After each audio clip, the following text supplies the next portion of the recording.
Hello, welcome to SLE Week 4, or Split 9, Week 4. Today's featured matchup is Assassins and Greed versus Vitagen.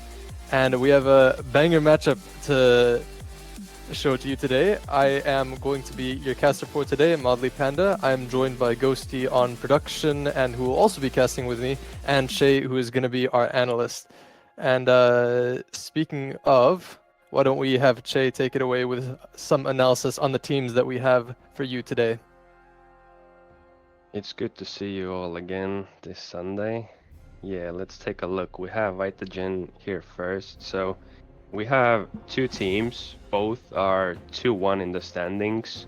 And this is important for, I feel like, Vitagen more because they had to forfeit their last week's game, going down to 2-1. Otherwise, there would be perhaps a world where they can go up to 3-0, be at the top, and then today's match can technically put them back at the top, and also for Assassins and Greed, seeing if they can take the win and prove themselves as perhaps one of the top 4 teams. So first of all, Vitagen coming in. Week 2, they played with a substitute jungler. This week they have Dutch coming back, so they have their full roster. The main thing I think of when I think of Vitagen is that all their 5 players, the whole roster, is individually quite strong, and they have a lot of experience in each role, which means that they can play carry tops, they can play through bot lane, they can have really strong mid jungle synergies, play through that. I feel like every single win condition is available to them in terms of they can play team fight, they can play split push oriented, they can play the map well. So I would look towards the draft and see how they construct that, because they don't really have to play one specific style, and that can be a real strength, especially in SLE, where most of the teams might lean towards a single style. So for them, having really good drafts and having multiple ways they can play can prove really strong. On the other hand, in terms of weaknesses, I don't know if Assassin's Creed and Greed is a strong enough team to exploit Vitagen's weaknesses, because when I look at Vitagen, there's perhaps 2 concepts that I look at most. One is priority objective. So a lot of times in team play, when you play, you want to pick an objective first, then you start setting it up, and then either the opponent contests it or cross maps, and then you basically choose how you proceed from there. With Vitagen, sometimes it feels like they play with instinct, like they see, okay, dragon is spawning in like a minute. If they path towards that, for example, Dutch, and then if they have priority, they will play for it. But I feel like they can struggle a little bit with thinking like 3-4 minutes in advance, where it's like, okay, we took dragon, Grobs is going to be the next objective. Are they thinking about it like 3 minutes in advance, and are they like trying to figure out, do we win 3v3 topside? Do we need a support roam? Do we need to lane swaps to put our like bottom laner and support on the top side? Like sometimes I feel like they can struggle with that. So if Assassins and Greed can find ways to perhaps lane swap themselves or be slightly better in objective setups in terms of getting the waves right, having vision, having the pink wards in place, and then playing off of that, can give Vitagen some issues where they can have slight gaps in their objective setup, and they need to compensate with really good fighting, which they do more often than not. But it will be interesting to see if there's going to be any struggles regarding that. Otherwise, Vitagen right now doesn't seem like a team that has any glaring weaknesses, like really big red flags that could be punished. Ghosty, have you looked at Vitagen? Do you have any ideas regarding that team? Yes. I haven't looked at Vitagen as in depth, especially not into the games themselves. We've only had one community stream, I believe, but I've looked a bit at the drafts and like the draft order, what kind of champs they pick, what kind of champs they play in solo queue as well. And I kind of agree with your point saying that Vitagen doesn't have any glaring weaknesses. And that's also very visible to me in draft, as I feel like most of the comps they pick are just really well rounded and well working together. You see various synergies throughout top jungle, mid jungle, in the bot lane, and just overall their comps usually want to do the same thing. For example, we do only have 4 games they've played in SLE, because they played 2 best of 3s and won them both 2-0. But we see their comps evolving. When Kai'Sa Pantheon is picked, Rel and Rumble will follow, and they'll build like an all-in comp and they play around that, or when they have a different draft and they pick Ziggs, Ashe and Camille will follow as a strong solo side laner, and Ziggs and Ashe as like the poke and like the slow team fighting, slow playing objectives, having map control with global abilities. So I think Vitagen has a really strong basis in draft, and we're gonna see what's gonna happen tonight. What do you think of their drafting? Yeah, that's a good point you're making about especially the theme. Like when you have a certain style you want to go for, let's say you pick 1-2, and then you want to go with synergy. Mm-hmm. So for example, if you have really good poke, you want to have some disengage. If you have a split pusher, you want someone to enable that. And I think, as you said, Vitagen's one of strengths is having really logical drafts. They don't really go off meta too much. They don't really pick so-called random champs that don't really go with their composition. So definitely something I would say Vitagen is really good at, and perhaps could gain them some advantages in this match as well. And I also think that playing champions that go well together, that put up a good combo, they're usually also easy to play together. That's kind of what it means to have a good combo. For example, let's say Ashe Milio, which they played, I believe. But another example would be Talia, Renekton, stuff like that. It's a strong combo, not only because it works well, but also because it's quite easy to play, usually. And I think that also really helps with like taking the difficulty out of communication in game, which can be really hard, and it can be really hard to like gather everyone at the same spot and think about where everyone is, and think about what spells need to go on what champions. And if you've just got these like set combos, then it's just a lot easier because the trigger is always the same. It's just, the Renekton W's, let me put a shove back on that. Ease of execution, yeah, definitely. Did you already go over your weakness? I did, yeah. I was talking mostly about objective planning and objective setups, but briefly.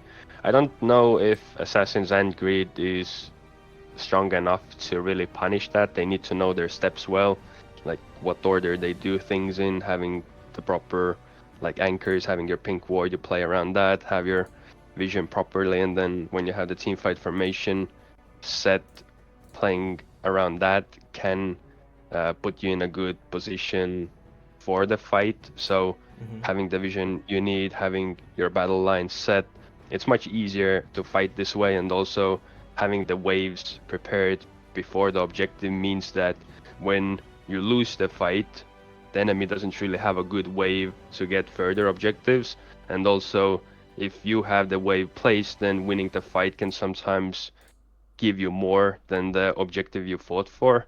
So I don't know if Assassins and Greed is strong enough to punish that, but I think this is something they should be looking towards if they want to gain an advantage over Vitagen here. Yeah, I agree.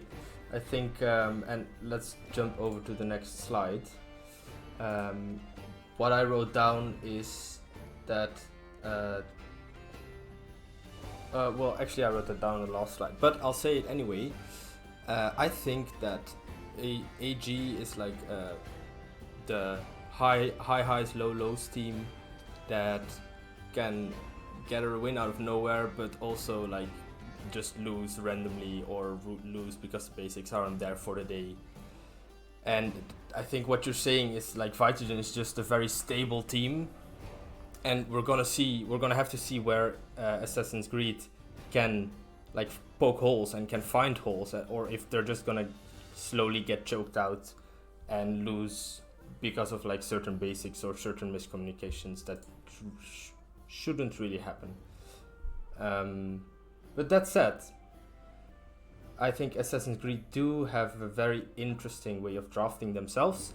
Also for Assassin's Creed, I looked at their drafts, their whatever champions they picked, and in what order, and at their solo queue accounts. And what I notice is that their drafts, they're not very afraid to use comfort pocket or counter picks to try to catch their opponents off guard. And even when they're not meta picks, especially, like that's kind of the point here.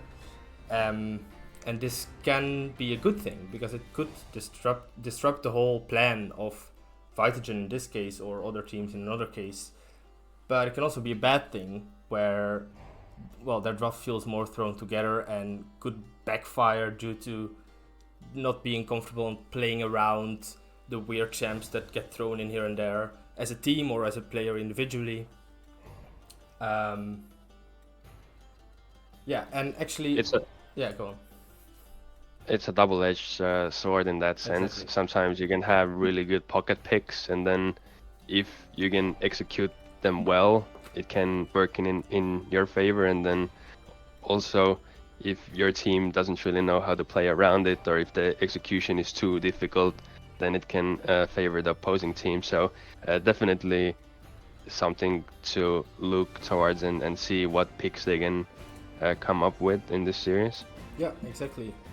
And just to give you some examples, in one of their games, they picked an R5 Derek, kind of random. That I think that was the original support, yeah. So Trouble Bubble, yeah. So he's going mid lane now, so we probably won't see a Derek, but it's kind of a random pick anyway. Or for example, the R2 Rek'Sai they played, or the B5 Anivia they played, and to expand on the whole drafting situation with what we talked about with Vitagen was their strong combos. What I see in AG's or in Assassin's Creed's drafts up until now, as I said, we don't have that much information, but up until now the combos can get a bit funky. For example, they played the Tristana Renata game. That doesn't really feel synergetic. It could work. They lost that game. But yeah, or another game they played Karma and Smolder. I feel like Smolder is a bit more out of meta right now, and Karma usually goes with more like lane dominant champions. Or for example the Rek'Sai Azir, which is also not something you see every day. Yeah, and I feel like that we really have to see what they're gonna like get out of their pockets, and how they're gonna try and mess up Vitagen.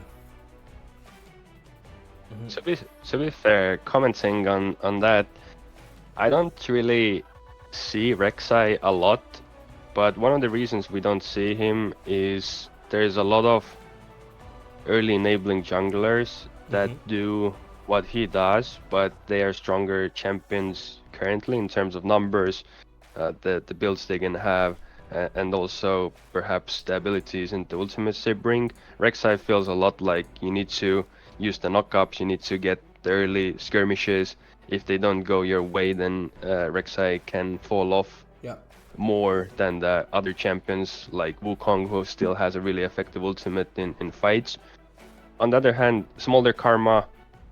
Smolder, you can, and I had this conversation with someone, I think just yesterday, and I said, even though Smolder isn't the most meta champ, I still think it's one of the best scaling ADCs when you don't have Yunara and Varus, because Yunara and Varus are both really strong, even though they have strong early games as well, and Varus you can build different ways, but they scale fairly well too. Smolder, apart perhaps, or rather compared with Kog'Maw, Vayne, Senna, I don't think they fit in the meta. They're too difficult to pull off or find situations to play them in. Smolder still can work, and I think the Karma pairing is actually interesting because Karma, you don't, as you say, associate Karma with someone like Smolder who wants to scale and doesn't really play perhaps into the early aggressive style or the poke style. But if you need to have someone to help the Smolder through the laning phase, you can have someone like Karma there, make the laning phase easier. If you have an early enabling jungler to go with the Karma, that can synergize and basically make the laning phase easier for the scaling champions to get through to the mid game. So I think this is something that feels logical and could see again. I don't know about the Rek'Sai. I think with their jungler, and I wrote down as well with the jungle support duo, who seem like the weakest, or rather lowest ranked players on the team. I think we could see like tank junglers to compensate for the weakness and maybe play towards team fights, as opposed to picking someone like Rek'Sai who really relies on being aggressive early, getting the right plays, and then snowballing. I feel like for a lower ranked player that may be too difficult to execute. Yeah. And I like how you touched kind of on how there's differences in where in the meta for wherever you're playing, what tournament you're playing, what level you're playing at. And actually I don't know what I want to say here. Panda, if you have any questions, don't hesitate to ask. We're also gonna be transitioning to draft in 3 minutes, hopefully. Yeah, no problem. I mean, I have plenty of questions for these teams, but I doubt that there aren't that many that I would have right now that wouldn't be answered in game. It's very interesting going into this match for me personally because I've only been in SLE for a handful of matches here, including a little bit from the previous split. Vitagen coming in with their name already built for themselves, and some of the players from those teams carrying over into the current Vitagen team, going up against Assassins and Greed, which my read is very clearly that they are the underdogs in this matchup. But at the end of the day, both of these teams are 2-1, and the only thing that I did see is that Assassins and Greed, I want to see how the substitute does work out for them. I do think it's also another point of interest when discussing this matchup, as Vitagen don't have any subs for this matchup, and that their jungler, I suppose since it was such a huge talking point just now, that yeah, the Rek'Sai is a little bit of an unconventional pick, but it is something that Assassins and Greed are at the very least going to be a lot more rooted in, and gives their team a lot more identity than I would maybe see in a bunch of other teams. But the counter side of that, the opposite edge of that, being that Vitagen, if they know how to play their cards correctly, they can absolutely abuse it. Yeah, speaking of substitutes, then obviously you have a different support coming in, and the way Assassins and Greed is built for this split, they have Trouble Bubble playing support now, going into mid lane just for this match, I believe, because Trouble Bubble used to play mid before. Like, he's known for picks like Zoe, I think pulling off wave picks, different artillery mages, really proficient on those types of picks.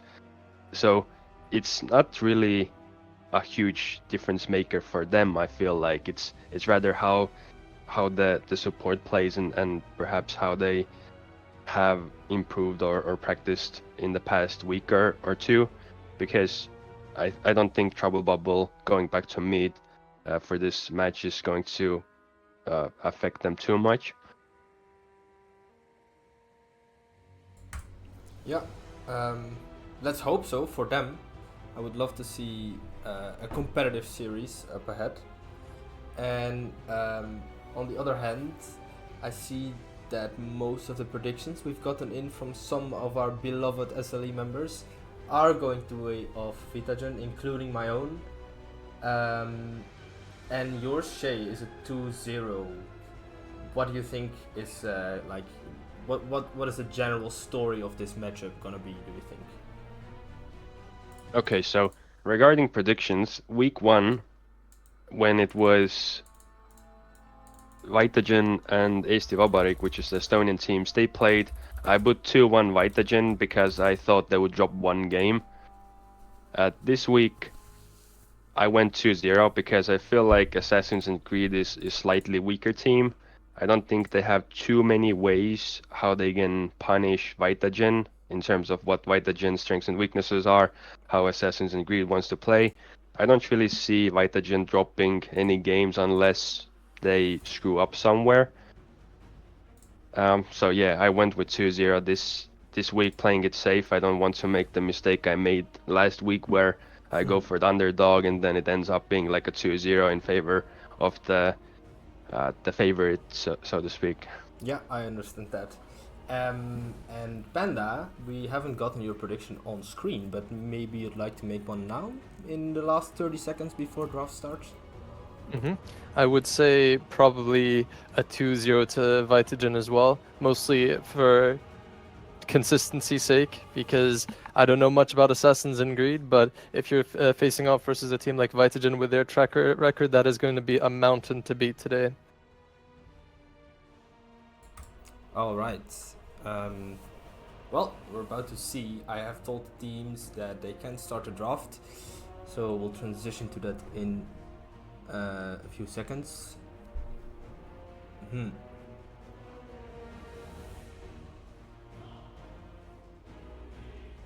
Did you put your own prediction in already, Ghosty, or did you already discuss that?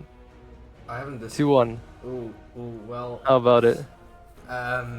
I think Vitagen is gonna be just overall stronger, but my gut feeling tells me that AG is just gonna come out one game and it's gonna be not necessarily a stomp, but at least like a convincing win with some random pick or some random plays over the map where they just draw Vitagen into their chaos. So yeah, that's where the one game win to AG comes from. But in the end, Vitagen will take it, I believe. In that case, time to kick off this fiesta. I do believe draft has already started. Indeed. It is going to be Assassins and Greed going to be on blue side, Vitagen on red side, and we're going to have early, I don't know if it's already showed up on stream, I'll just describe it for now. Oriana being banned out for Assassin's Greed makes sense. I believe Wobble plays it a bunch, Ziggs as well, so heavily focusing on these mid picks here. Yeah, that's interesting because I have seen Vitagen play Ziggs as a flex pick, but I used to play with Wobblebonk a few years back and he was always like a huge Ziggs fan. But yeah, it makes sense that it's banned out. It's an annoying flex and a almost one-trick boat, or like an old one-trick boat champion. Vitagen banning out Seraphine and Zoe. As far as I know, I don't see any games that Delph has on Seraphine, so I believe these are both, all four of the first bans going towards the mid lane here. It's banning out Seraphine mid, and AG going to be banning out, I don't know who plays it more between Captain and Dutch, but Gwen gonna be banned out regardless. Yeah, and the Zoe probably target banning the back on mid, AG Trouble Bubble. He's already complaining in chat. but probably a good band to take away. He's named after it after all. Ooh, and an Ivern. That is nice. I actually had Ivern as a also semi off meta pocket pick from them. But it's fun to see that they're picking it on first picking it on blue side. Mm-hmm. Let's see what Vitagen have in response. And let's check the stream for a second. Yeah, Ivern very solid here, and it does speak again to Maybe, I believe is AG's jungler's name. It does speak to Maybe's support champ pool, just being able to blind whatever his team needs for him, and at the very least having a very consistent result with it. Brand, forgive me, voice crack. Brand already being picked by Vitagen. I can only assume this is going to be picked up in the jungle already. Very interesting. We have the early game menace that is Ivern, the invade early game menace versus the scaling late game of Brand, and also just the solid blind pick in the Varus here.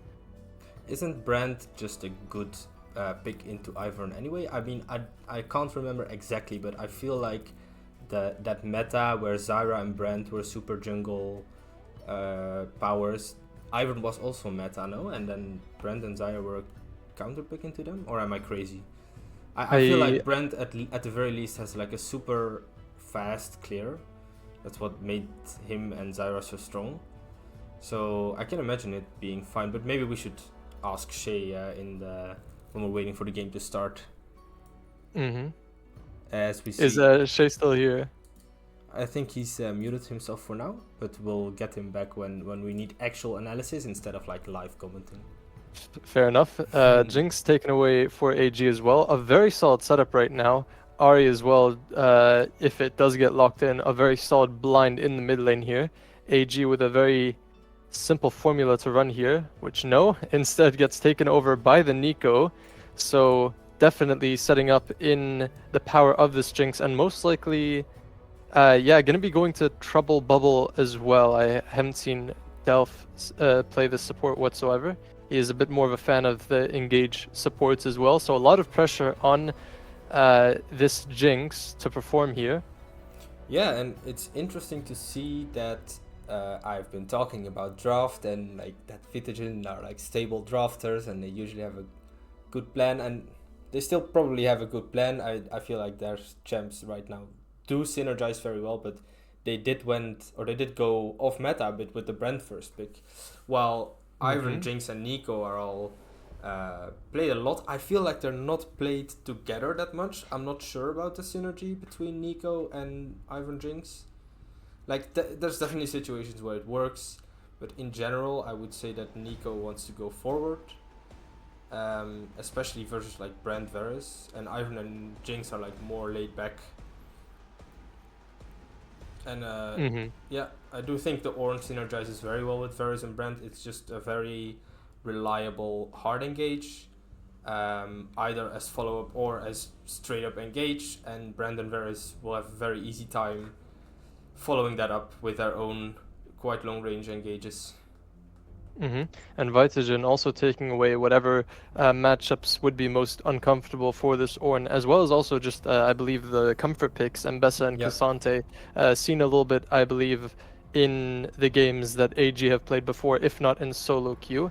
And AG, in turn, going to be banning out a bunch of very strong mid lane picks that Wobble can take into this Nico. Victor not really too interactive in lane, and Galio just going to be soaking up a bunch of this Nico's damage, but it is still going to be on Vitagen to pick here. It makes a lot of sense if mid lane gets picked here. We're probably going to see that is four bans. That is 4 bans to the way of Wobble here, and Ahri going to be picked out here. Just a very nice pick that most mid laners can take with comfort here, although it's not something that or at the very least I can see Wobble. This is going to be a bit confusing. Vitagen's mid laner is called Wobble, and we have Bubble. Wobble and Bubble. And Sion going to be picked into this Ornn. A couple more seconds to lock it in. Yeah, and I actually think like the Ahri fits once again so well with these 3 champs. Like, they're all they feel like pick off one target, kill it, and then you're still out of range. You haven't even really engaged before the team fight can start. And maybe if they pick Braum could be very good here actually, depending, except for the fact that support isn't locked in yet. So just generally solid into but generally this solid, yeah. Varus and Ari, but it is a little bit concerning because Nico is going to have to can maybe deal a bit of damage herself, but so far it does feel like it lacks a tiny bit of damage, a little bit too reliant on the Jinx. But I'm going to hold my horses until Vitagen have picked out their last Bart, champion. I mean, I thought it would be something like that, something that can just annihilate the Braum in lane and have impact all over the map while the Braum is stuck under his tower farming, protecting Jinx. Or well, the Braum isn't farming, but he's protecting Jinx, who is trying to farm. In my opinion, a draft win from Vitagen, and the Jinx, the protected Jinx comp is there, but the mid laner is a bit out of place. We'll see how they make it work though. I don't know if I have any other comments, because Vitagen, it does look like a bit more of a solid comp than Assassins in Greed, but it does feel like it's missing a little bit of something. I think off the top of my head it's some sort of mass CC, but there's Ornn ult and Bard ult. It just feels like the setup at the very least. AG can very solidly say, I want to funnel into the Jinx, and Vitagen need to either play for their mega late game, since I do think they have slightly better scalings, or they need to pilot this comp very specifically and get the picks when they need them. Yep. Any thoughts that you have about the comp? Yeah, in my opinion, Vitagen wins if they are able to kill whoever their CC lands on first. So ideally for AG, the Sion and Braum can tank it and live, and then the rest of them, like Vitagen's comp will be a lot less useful without those strong long range spells and abilities. And then Jinx will be able to like step up, walk forward, start dishing out damage, get a reset, and carry the fight. So it's gonna depend on whether AG can navigate the area control of Vitagen, and whether they can live through the first big spells and big CC. Yeah. Let's get that being said. Oh yeah. Yeah. No. I was No, about to say the exact same thing I believe you were. Let's bring Che back in here, right? Exactly, but you are officially the host, so you should be doing that. Of course. In that case, Che, come back in here if he's still on call here with us.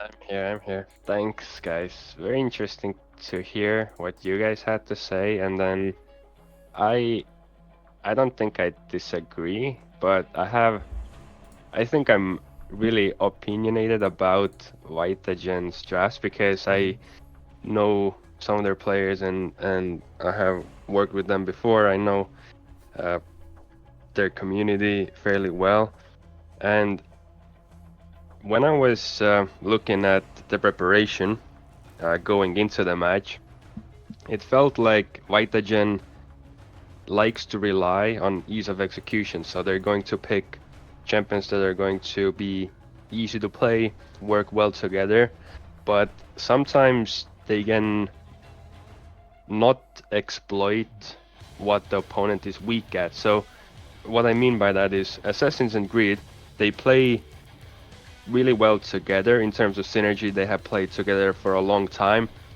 which means that they're going to be excelling at team fights when they get scaling.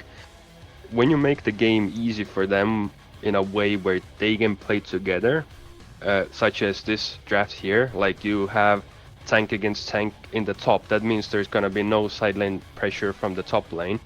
You might have Ari perhaps create some, but for the most part you're gonna be having team fights around objectives, and that means you need to beat A and G at what they're good at. So you don't really have other win conditions to play to. You don't really plates towards the side. You can't spread them out. You need to go to them and basically skirmish and fight around objectives.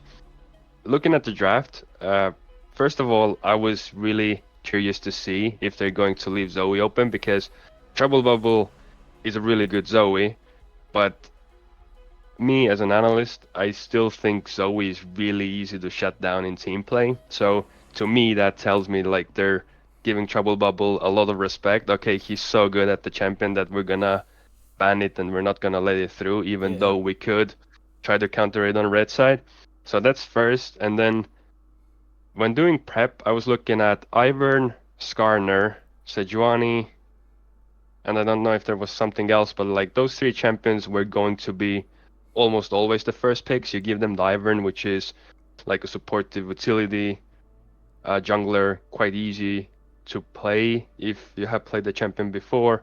Then you need Talanes to kind of protect the clear, and then he has really cheap items because they're support items, so you can basically enable your laners once you get the 6 and perhaps the first item.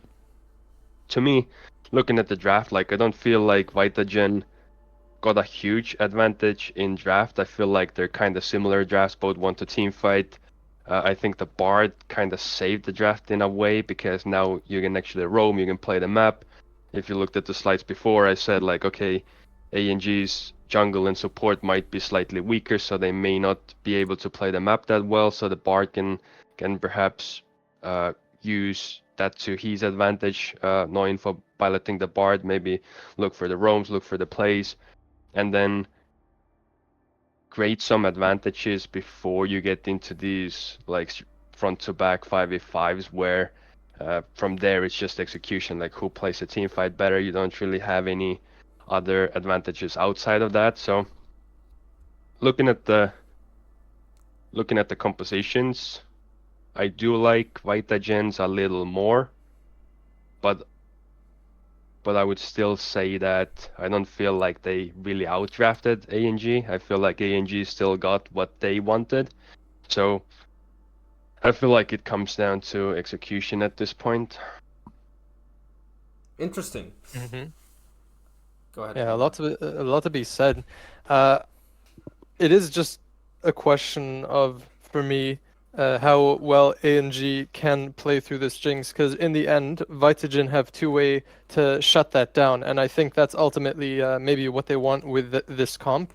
If any of Bard's CCs is able to catch out the Jinx, maybe a good Ahri Charm or a Varus ultimate, and Jinx blows up, then ANG are a little bit sitting ducks in water, because this is also kind of where the brand comes alive if it does get to that point in the game, because we have Ivern, we have Sion, we have Braum. These are tanky, a bunch of practical HP, effective HP that you have on these champions, and Brand, you have a bunch of slow, immobile meat shields on the front line, where I think Vitagen absolutely have the tools to dismantle them. It just takes a little bit of ramping up a couple of items in order to get to that state. So I would absolutely so my point overall, which to say is, yeah, I would agree with that take as well, where it is probably easier for Vitagen, but they do have to either take out the Jinx or blow up the front line without sustaining as much damage from AG. You know, generally, I like compositions that have more damage, because a lot of people talk about engage, having engage to start the fights, and then it makes the execution easier. I also often say that you don't really need engage unless enemy has a lot of range and kind of mobility that you need to lock down. Otherwise, you don't really control real estate around objectives, and then if you can't choose when you fight, then the opposing team can kind of dictate that. But in terms of ease of execution as well, like damage is always going to be something that can kill targets and basically turn the fights in that sense, because if you have only Jinx, for example, of course you have the Nico, but I don't know how much DPS Nico is gonna do. She's much better at snowballing, perhaps setting up the fights for another carry. Jinx relies a lot on resets, and they only have one damage dealer. I don't really know how they're gonna get the resets. I feel like Vitagen with the damage from pretty much Brand, Ahri, Varus is going to make fighting a lot easier. With the Braum pick, like Orin Engage can get nullified. That's why, for example, Ahri Charm or even Bard long range ultimate can come in clutch. Will be interesting to see. Yeah, and we are currently loading into the game. So Shay, maybe you want to give me your prediction for this game specifically. I went 2-0, so I still have to follow that idea. I still think Vitagen is gonna win this one as well, even though I think they could have gained a bigger advantage from draft, but I still like theirs slightly more, and I think they're the stronger team. All right. Mhm. Thank you, Thank Shay. you very much, Shay. Yeah, go ahead. And we, as we load into the game here, just a quick check on the runes here. Everything looking relatively standard. I do very much like. I am very much an unsealed spellbook enjoyer, so to see that no info has picked it up on the bard here, going to be very interesting to see what he does with that. Shout out to Polypuff, of course. But I also do see lethal tempo. I'm fairly certain it is common for the Varus here, but a little bit of an interesting pickup. Maybe a little bit less interesting if you consider the meat shields that I was talking about earlier on A and G. Yeah, indeed. Sorry, I was a bit distracted. No problem. Looks like a standard 5-point start though. Who do you think needs to take the initiative? I feel like it's gonna be on Vitagen to bring it towards AG this game, right? Since AG feel like they have better scaling, or do you feel like in the end? I do Vitagen think can still win? Vitagen do have the pressure in order to shut down AG, what AG is trying to do with their comp, but at the same time, Jinx getting a little bit of damage off onto no info here. But at the same time, AG still need to properly execute their comp in that Sion, in theory, does very well against Ornn, but we have already discussed that there is still the very real option that Vitagen can just sit and do nothing, and if they scale up past AG by the way of just collecting objectives, and AG don't actually bring the Jinx alive at any point in the game, then it's difficult to quantify. It's easier to pull off, but at the same time, they're the ones who need to pull up a bit of the pressure, despite having it easier to pull off. Yeah. Okay, I see that. As we see, As Dutch, I don't actually know how healthy Brand Clear is. That looked a little bit dicey there for a second. oh, and junglers are fine these days. No problem. And very interestingly, that Dutch decides to path top in this game instead. I agree. He's not playing for the bot lane just yet. As we do see an early TP in mid or an early back and return to lane with TP. No items bought, maybe just really badly chunked out by Wobble here. Both mid laners hitting 3. Very interestingly also, the Ivern doesn't have 2 smites. Very nice that Nico Clone tanked Ahri Charm here. Both trade just about even. But because junglers are pathing to the opposite sides, I don't think double smite will become too important, or having used double smite. It is going to be interesting if maybe does go for the scuttle here, worried about the brand being here.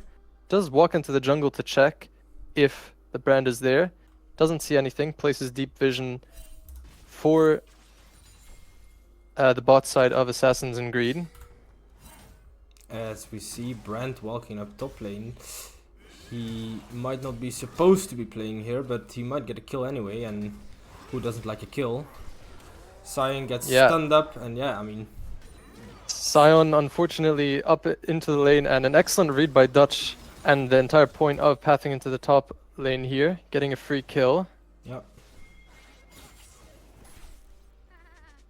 Ivor noticing that, knowing that Brand will probably be here now.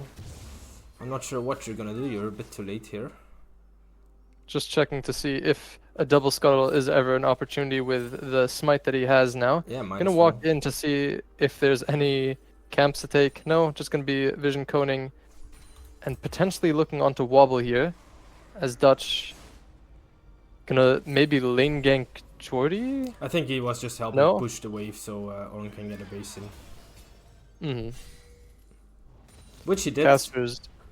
Casters, what we think about support item on Nico mid? I don't think support items didn't they make the change some time ago where support item just no longer is allowed on two champions, otherwise both champions are kind of griefing themselves.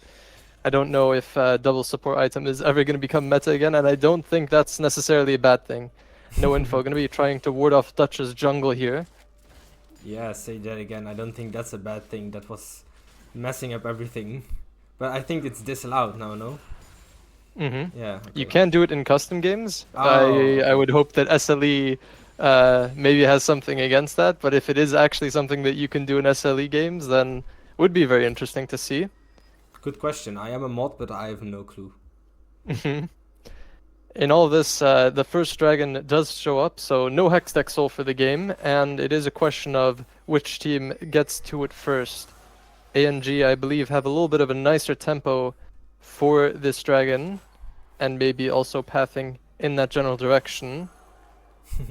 But with no Daisy, it is going to be a little bit difficult to take it Yeah, first. and Ivan hasn't even backed yet. Mm-hmm. Tempo Ooh. King, just farming as many camps as possible. Exactly. Jordy going for the proxy here, trying to get a little bit of tempo top here, but Dutch gonna try He's shut that down and just Channeling Sion his inner bows as he tries straight to get, out of there. Yes, tries to get the whole wave, finds Brent and ults away as he will try to be executed now. Nope, that's a kill. That's a bit of a shame. And that is 2 stacks on the Dark Seal. I don't know if Jordy thought he didn't have any other opportunity, but as long as he got most of the wave, and I see a little bit of it still marching on the minimap. An unfortunate second death for Jordy here. And I saw something sneaky in the bot lane as we can count these blue minions and see that, hey, there's one too many. And that's a flash forward, root onto the Varus, the Braum Q connects and he's stunned. But will he go down? No. The Braum goes down instead as Nico gets taken very low and Bart is now rooted up, but there's not enough damage to follow up anymore.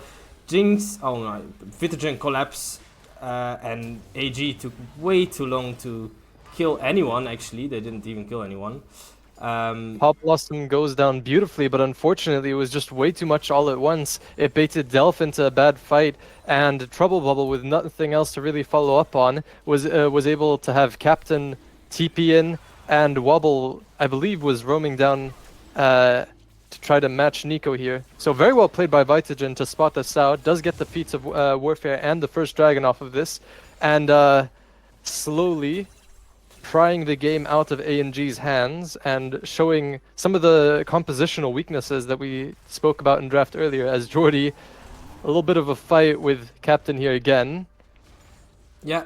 Like I said, this was kind of what I thought would happen, where in theory Sion should have a really nice time into this Ornn, but Vitagen just playing it really well here, as Grubs do come up and is almost there for either team of the taking, just waiting out that timer on the Ivan camp. Yeah, we're watching it with him. I like the way Ivan walks, so I'm focusing a lot on him.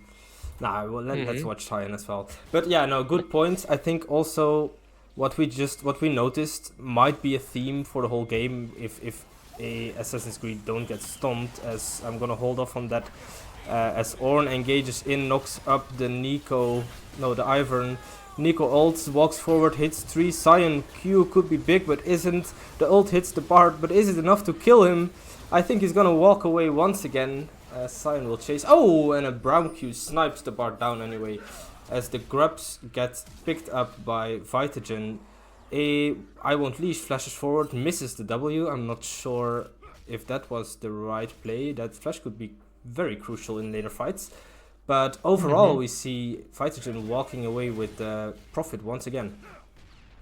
Relatively even, and even though A&G picked up their first kill of the game here, Zikan in the entire time in the bot side just getting free farm on that tower there. Yeah, and that first kill of the game is on Braum. Doesn't even really do Mhm. anything. Well, you got to get your gold in here somewhere True. as Jordy. Ooh, What happened up here? Oh my goodness. I missed that on Captain the solo minimap. killing Trouble Bubble. That is interesting. And well, folks, we're almost at 10 minutes, and that is 9 stacks of Darkseal on the brand, by the way, as well. Just wanted to quickly point that out. If you have a game in which you want to play brand, this is exactly what you want. You hit your spike as fast as possible, and so far, looking like a very clean game from Vitagen, as Delph maybe, As we and also won't leash. There You see the now it teams. finds out no info, but Delph goes through the portal when no info doesn't. Now no info goes through, and Vitagen trying to defend off against these attackers, but I do believe no info will just barely go down by the hands of Jordy. Gonna be on the chase here, and does manage to catch out Dutch here. Will it be enough damage? Jordy gonna go for the dive, gets the stun off, and Jordy a little bit too greedy on 1 HP. Zika, I won't leash, killed by Zikan. And then Wobble on the chase for maybe gets the kill. And that is a few more kills to the way of Vitagen. Wow. Very, very easy kills. Even it almost feels like AG just walked into their tower. I mean, they kind of did. They walked into their tower and just died to it. It was so close. Dutch also walking away on a little bit of HP. I think Jordy even weaved in a tower hit in between there. And I think, no, just keep running. You have such a big shutdown. Look at all these Darkseal stacks now. But now we have the big 1-0 on this brand. And Vitagen continuing to command the game in a very cushy spot and increasing the lead to about 4k gold at minute 11. Wow. Yeah, it's not looking too good. AG, Assassin's Creed need to slow down this game very much. At least wait for first item spikes. Rather wait for 2 or 3 if it's possible. I don't know if it is gonna be possible. Well, there is still a Jinx, which is capable of carrying the game, but she needs a few gold injections, and there are plenty of shutdowns on Vitagen's side to take down. If Trouble Bubble has a little bit more success with the Pop Blossoms that he's been having and doesn't overforce on them, I reckon Assassins and Greed might just have a way back into the game. But in the meantime, there's a dragon coming up in half a minute, and both teams will be having their eyes on that next. Yeah, let's see who's set up first. It feels like Vitagen have the tempo, have the confidence. I'm not even sure Assassin's Creed should be fighting this. They need their bases still. Yeah. As Dutch maybe looking for something onto bot. No, never mind. Just setting up for the objective here. Maybe is in the area as well, but do A&G really want to contest this? Wobble also with the clear tempo on mid lane. Yeah, we see. And A&G just think to themselves, maybe it's not worth the trouble, and they just continue to farm out their lanes. Trouble Bubble going for this one more time, getting a little bit of damage off the Wobble. I was worried that we'd see another Pop Blossom and a massive engage, but... I think Trouble Bubble knows there's no kill pressure here just yet at this moment. I see a lot of things going down bot lane. And Ari is roaming down to collapse, but they are on a ward. It will be spotted now. No, yeah, it will. And Brown will walk out of there unscathed for now. Waiting for his baby Jinx to join him by his side once again. As top lane, the two tanks are having a brawl. I'm not even sure if this is worth looking at. The Iron doesn't even care. He just gives a shield and runs away. Well, what is maybe doing there? I swear that would be the as position of Dutch. We do see a Verisalt coming down onto the Brown, gets taken low, has to flash out, and will live with whatever his W is called. Is it Unbreakable Will? Is that the E? Oh, Bard portals in. Nico ults and hits too. This could be good. Can Jinx get a reset here? Bard will ult himself to delay that reset at the very least. Reset comes down now. And a 1-for-1. We see a TP coming down. The Ornn. The Jinx is now very alone. Ornn will tank the tower. Brand will deal the damage. And that is bye-bye Jinx.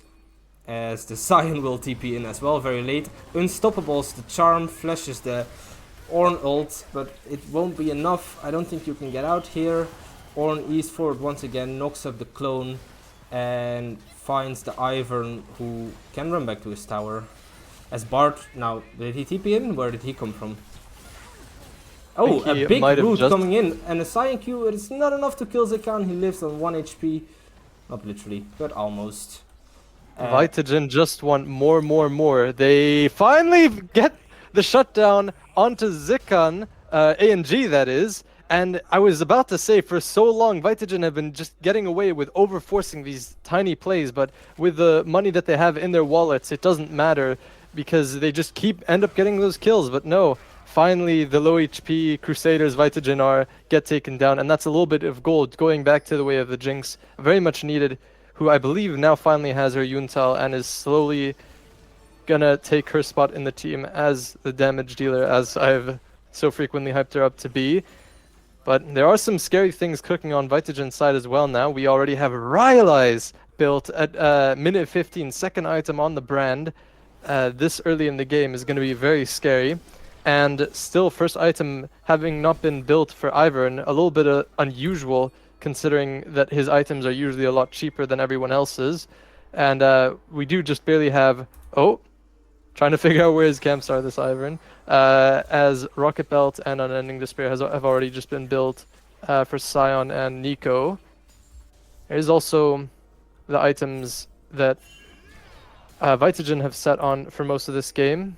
I think Ornn will have a very fun time just stacking armor this game, and Merc treads for the tenacity if nothing else. Yes, he will, as Ornn gets stunned up, but he has way too much health, buffers it with the E as well, and will get out easily. In the meantime, his jungler and bot lane are starting up the Herald. And I believe this is the third objective, or have they already taken Feats of Strength a while ago? Yeah, they have. Feats of Strength, yes. As a Bard ult comes down onto the Jinx, it does hit, but Braum is there to stand in front and protect. Ornn now gets stunned up, gets slowed as well. He gets taken dangerously low, but the Jinx is still only tickling him. Ornn Horn comes down, Braum goes low, and a Nico TP's in from out of nowhere again, hits the brand with the Flower Blossom it's called. Pop Blossom? Pop Blossom, that's it, thank you. And we actually see AG making a bit of a comeback here. They might be able to get the first tower.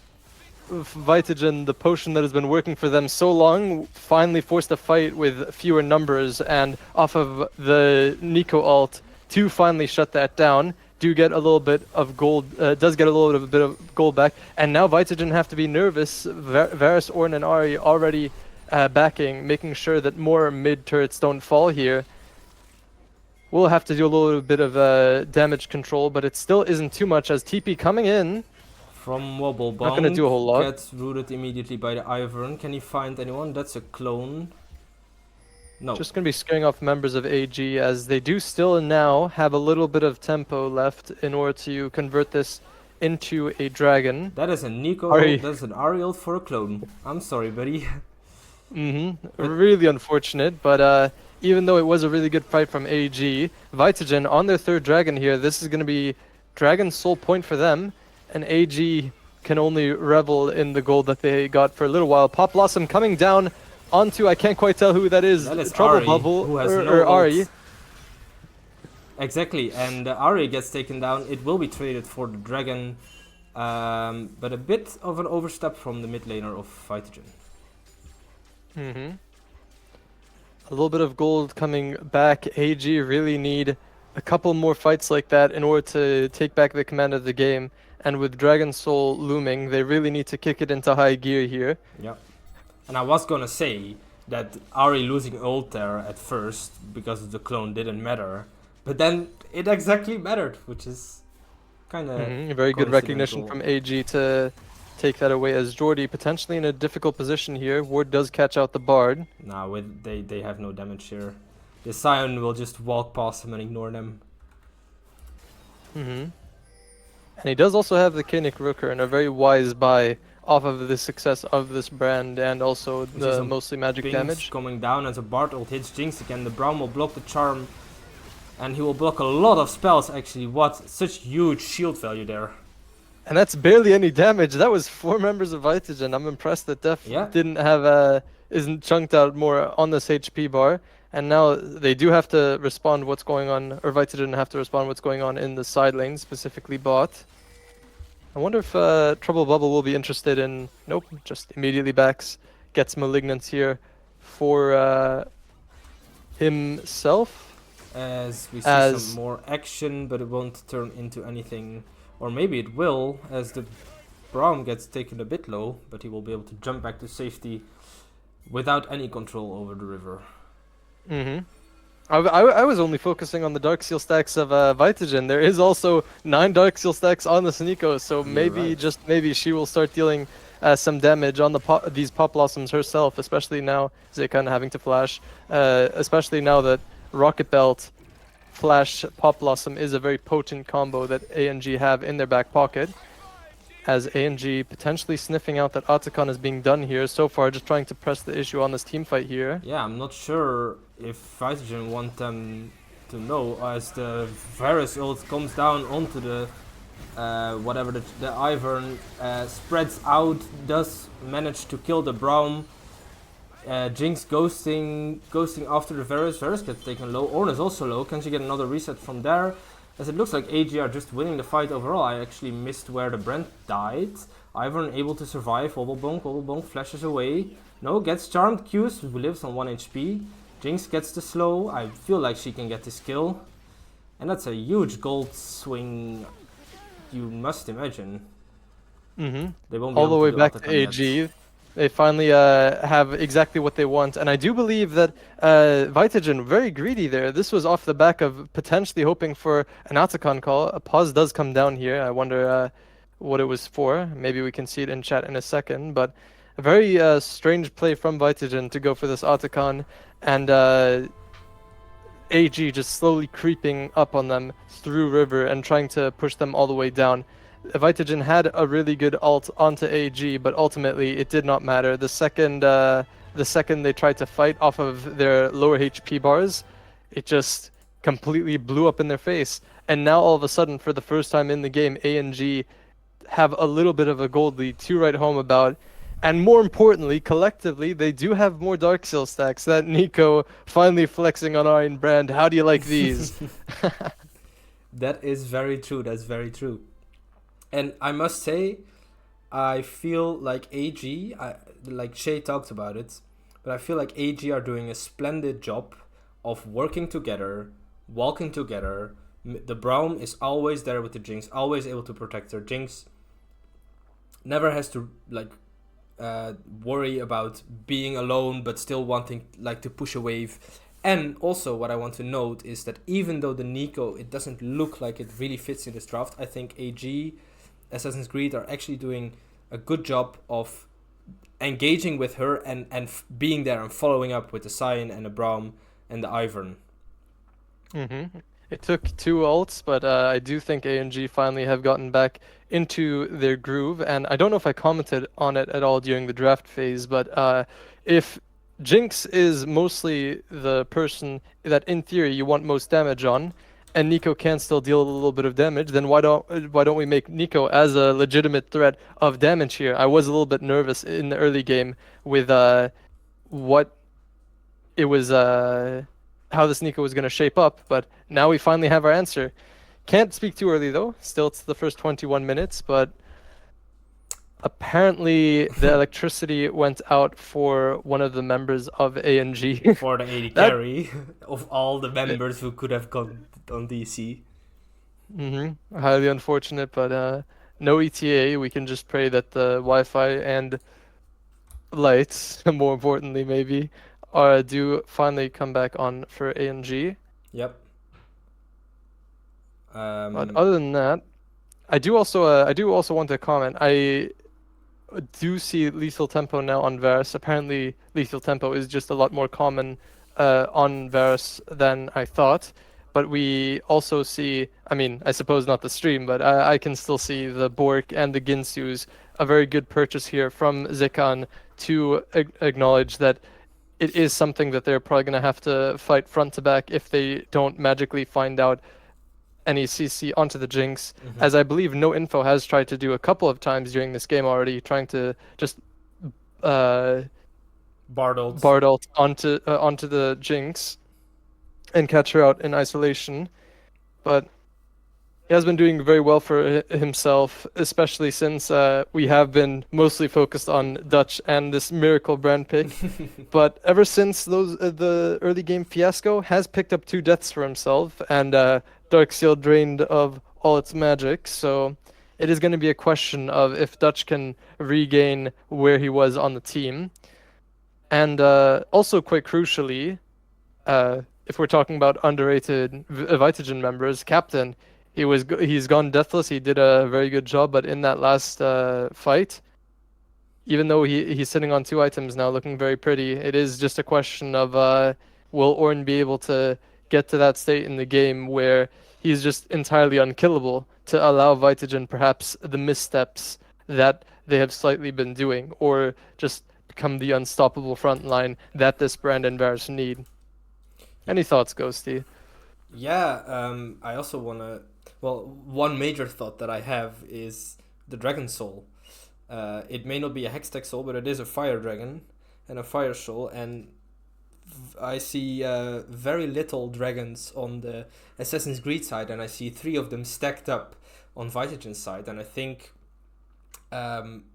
just securing that Dragon Soul is gonna make Assassin's Creed's job a lot harder. Even though the momentum is kind of in their favor, the gold lead is even in their favor, and the fights have been going in their favor. I feel like that is still that might just be the big decisive point where we see where this game is gonna go. On that note, it doesn't look like this boss is gonna be resolved super quickly, so let's wait for a few more minutes, and otherwise we'll have to go to a pause ourselves for the stream.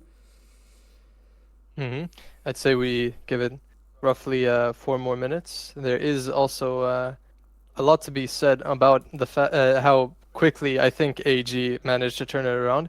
I can't really imagine what it was. I think this Atacon fight was kind of just a result of what AG have solely done better over the course of the fight. But Jordy, I believe that Sion at some point was 1 for almost absolutely nothing, and he since then has had a lot better of an impact on the game, and I do also like the trajectory of the Sion to match the general pressure that this Ornn is providing up there in the top lane. And apparently, I think maybe was just being a bit too much of a tempo demon, like we saw off the fact that he didn't really want to do his first back, and he does seem to have a lot more items now to his name in both the Moonstone Renewer and the Redemption. And it's just a question of if Jinx can also slowly start to keep up with that momentum. And credits once again to Trouble Bubble for not only picking this Nico and making it work, but also really pushing this game forward with some of the last couple of ults. But I do want to also mention the supports in all this, because I don't think it has been stated enough as well. No Info with off of some of the ultimates that he has put down. Same thing with Delph, just playing like such an incredible goalkeeper for all of AG, and especially I won't leash here in making sure that he gets out safe, or finding the exact engage where where Delph has been needed to be found. Yep. I fully agree. Any other comments? Not on the game itself. I'm having to focus on the production side. Maybe we can bring Shay back in, or maybe we should just go to a pause for now, because it doesn't look like the electricity. Apparently, so for everyone, all the viewers. Apparently, electricity in the whole street went out, and it's not looking like it's gonna be fixed anytime soon. So we'll figure out what is gonna happen, and we'll go to a quick pause, and then we can focus on figuring out what is actually gonna happen, and we'll be back with more info hopefully soon. Yeah, in that case, I think we leave Che at the analyst desk sitting a little bit while longer. And in the meantime, apologies, folks. We will be heading to a short break. Be right back.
Every child in Valoran has heard the tale before about the cursed mummy boy who felt his heart no more. So sad and lorn, the helpless lad, Amumu was his name. He ventured out to find a friend and learn about his bane.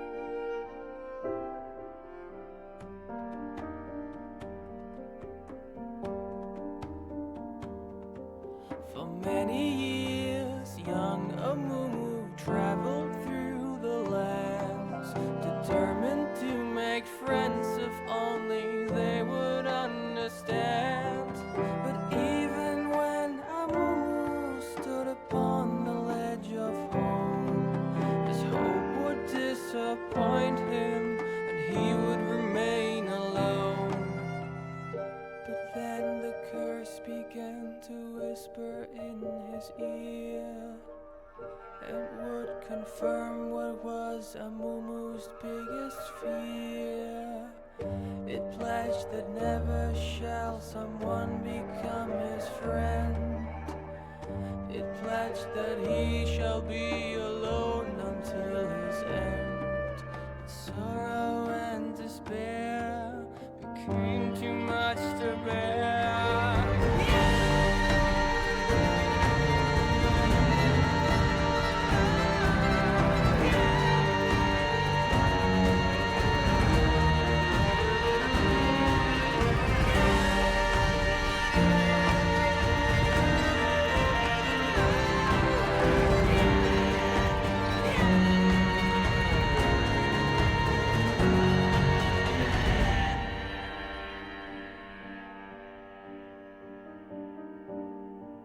The moment when Amumu realized what he had done, too late it was for him, for them, the evil curse had won.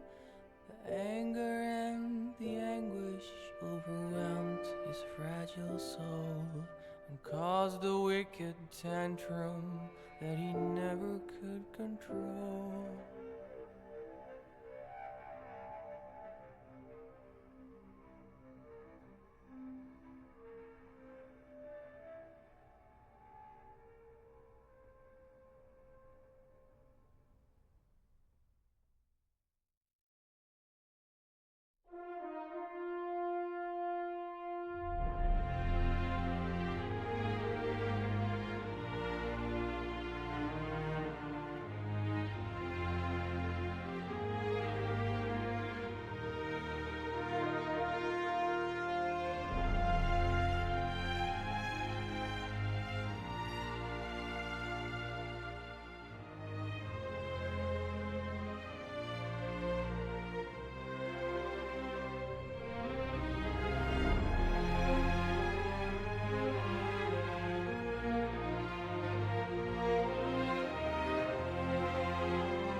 All right, welcome back. For those of us who just joined, and apologies for the break, we were watching the first game of this best of three. It was Assassins and Greed versus Vitagen, and unfortunately, ANG's ADC had a power outage, unfortunately, and they had to forfeit the first game. And it does mean that Vitagen do go up 1-0, but ANG have found an emergency substitute, so we will be going to a game two. So our job here is not quite finished yet. I am Mildly Panda. I am joined by Che and Ghosty. And let's quickly discuss about what happened in that game right before it abruptly and unfortunately had to end. I'm really glad they found someone to come in. Bittner coming subbing in for the second game. Unfortunately, I won't leash had a power outage, so even after the 25-minute pause, we couldn't get him back. Unfortunately, the game itself, right? We watched it based on early game. We thought it might become a one-sided stomp. Then ANG came back, and at the most crucial moment when it was like almost even gold going into the soul fight or slightly before it, it's like, okay, now the game needs to be forfeited, which is super unfortunate for ANG. I hope it doesn't affect their mentality too much going into game two. I hope they can still stay competitive, and knowing Bittner from previous splits, he's a good ADC in his own right, so it's not like they're gonna be having a huge downgrade, but obviously depending on how game one and the whole pause thing affected them.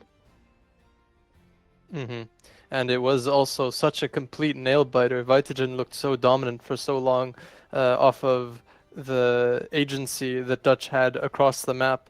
And then, even though we were slightly harping on a little bit about this Nico in ANG's draft, ultimately that was the silver bullet that got them back into the game off the back of some very nice pop blossoms. And again, just more insult to injury. It was the first time that ANG had a little bit of a gold lead over Vitagen at the very end when the game did unfortunately have to be paused. I do believe it still would have gone fairly confidently, or at least opinionatedly, to the way of Vitagen off of their first three dragons, but at the very least, it was at that point in the game where ANG would have really had to make Vitagen fight for it.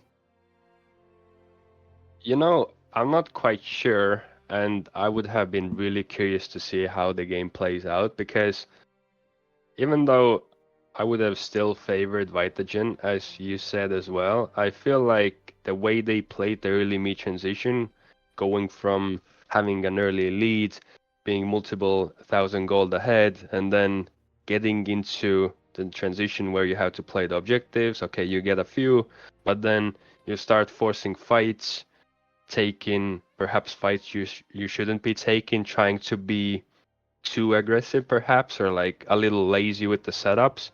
That can and was punished by ANG. And we have to give credit, as you said, like Trouble Bubble, finding the Nico ultimates, getting the flanks, threatening the Brand and the Varus, who couldn't really free hit and be safe in the backline.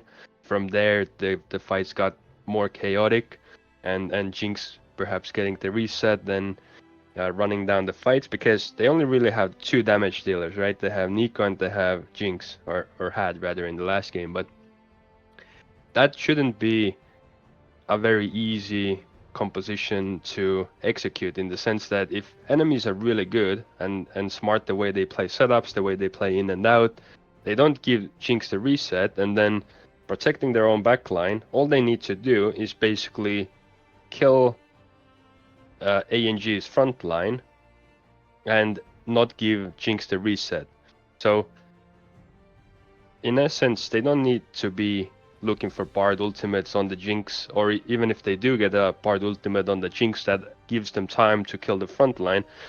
I feel like they were over forcing those fights, and in the next game, I want them to be smarter about how they play and even how they draft, because as I said, like in the beginning, ANG got the draft they wanted. Once it got to the team fights, even if they were like 5 or 7k thousand gold behind at certain points, they were still fighting back and winning those fights. So yeah. And speaking of the next game, I do believe I just got word from a little bird that AG have decided to pick up red side here, and Vitagen have picked up blue. So, what are your thoughts going into this next game about some priority picks that Vitagen might want to first pick, or champions that might get banned out, especially now that Butner is playing for Assassins and Greed here? I know that Butner is similar ADC in the sense they're still going to be going for the team fights, they're still going to be for scaling. We know Ivern is out, Jinx, Varus are out. I still expect champions like Gwen to be banned. Probably expect to see Yunara ban on red, for example, so they don't give that over to Vitagen. It depends how Vitagen approaches, because I would expect them to lean slightly towards side lane, maybe get like a 4-1 going, see if they can have some flex picks or something to play side. So Pantheon is definitely one. Galio picks with semi-globals that can enable the side and also disable the opposing team from playing any side. Picks like that, I want them to play more on the map, as we see the draft started as well. Thank you so much for your analysis, Che. And we are just going to be jumping right back into draft. Hold on. I don't see what's going on stream. Okay. Yeah, there we go. Stream, I'm not sure if it's caught up yet, but Vitagen, real quick, have banned out Zoe Seraphine again, not changing up their bans from the first game. And same thing with Assassins and Greed. Different game, one extra player, and the bans remain relatively the same. I wonder if Vitagen do have any bans going to the way of Butner, because the way that I read it is that Vitagen are slightly ripping on Trouble Bubble, who is in a different role than what he normally plays competitively, and taking away the champions that he would otherwise be most comfortable on. But there is a difference in ban. There is the set coming out, which I do know is one of Jordy's more comfortable champions, Gwen also being banned out from ANG, and Yunara being first picked for Vitagen. Yeah, very much. The Yunara, as Jay said. Let's see what they build around it. I'm not actually sure. Other than that, yeah, pretty much the same bans. You're right. I'm not sure what Butner plays. Did you have any time to look at his OPGG? I did, and I see a bunch of Tristana, a bunch of Smolder, a bunch of MF, but that is mostly in solo queue. I do also know that very recently he's been playing a lot more Yunara Inflex as well, so I do believe secretly that it was also a fairly contested pick. And just like that, the Tristana is going to get picked by ANG off the comfort that Butner has on it. And the Wukong as well, very solid. I think ANG, like the read normally was, would want to go Skarner, Rek'Sai. I've even seen maybe play a little bit of Nautilus off the recent patch, but into Vitagen. Vitagen definitely has the champ pool in order to very confidently counter these types of champions. And yeah, Vitagen will be picking the Trundle. I'm not sure quite how that matchup goes, but I do know that Wukong can't stick around that Trundle for too long in fights like that. As Vitagen, one more champion yet to pick. Karma being hovered and locked in. Interesting. Do you think... I'm not sure about that, if that synergizes well with Yunara actually, nor with Trundle. But it is a lane dominant pick. And it probably works against Tristana as long as you're not taking any all-ins. I mean, who knows? Mhm. Maybe it isn't even support. Nah, I mean, I can't imagine it not being support, actually. Yeah, let me just quickly check. Yeah, no info, a huge fan of the Karma. I don't know about Wobble, but I don't believe I saw any of his Karma, so Yeah, fairly confident to say this goes support. yeah. And AG, it will just be Jordy picking Mbessa, the other pick that he is probably most known for next to his set, if I'm not mistaken. Mel gonna be banned out from Bubble. Is the most played champion that Bubble has in solo queue. Renekton gonna be taken away. I do believe Renekton is a favorable matchup into the Mbessa, so good pick, or a good ban here rather by ANG. Yeah. Victor gonna be banned out. Just another solid blind pick the Vitagen have, which does mean that ANG also are probably gonna be picking a support on 4. I wonder if Vitagen will have anything to ban out into that. I'm not sure. The only thing I'm seeing is that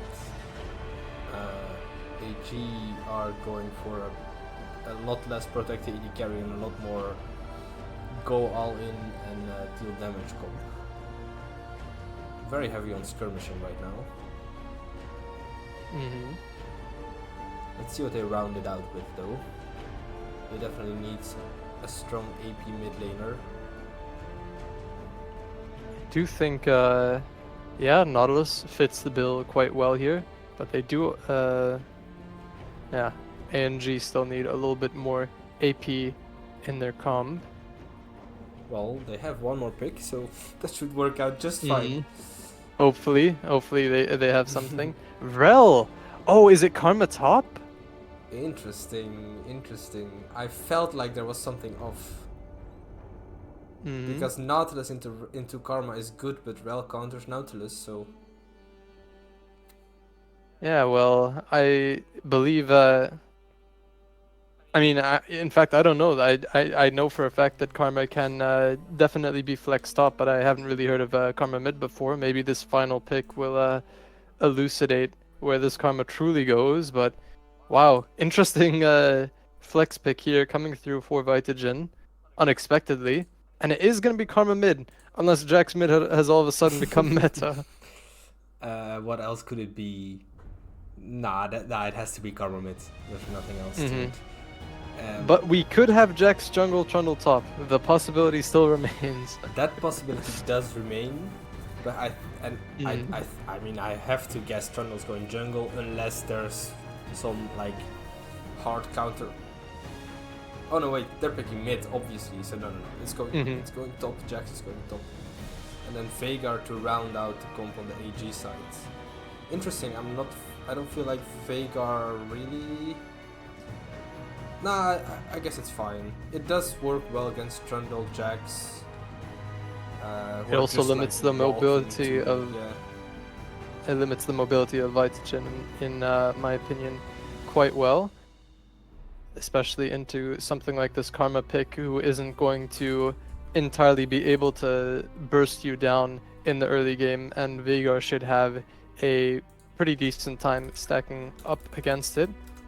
Other than that, who do you think won the draft? It's interesting. I feel like Vitagen have such an interesting comp, which I see their strengths in that Yunara is a very good scaling AD carry. She can deal a lot of damage, especially when supported by Karma. Karma can also deal. I mean, Karma's not the biggest damage dealer, but she's supporting Yunara just as the Rel and the Trundle are.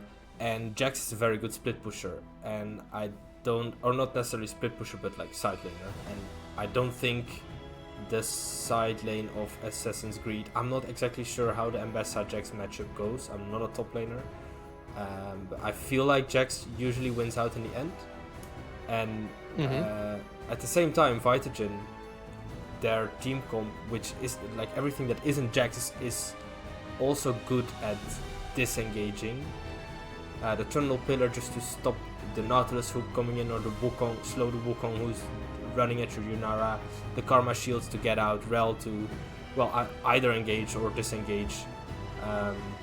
So I'm not sure who won draft. What I'm trying to say is I don't know for sure how this Vitagen comp is gonna work and like how exactly they are wanting to navigate it.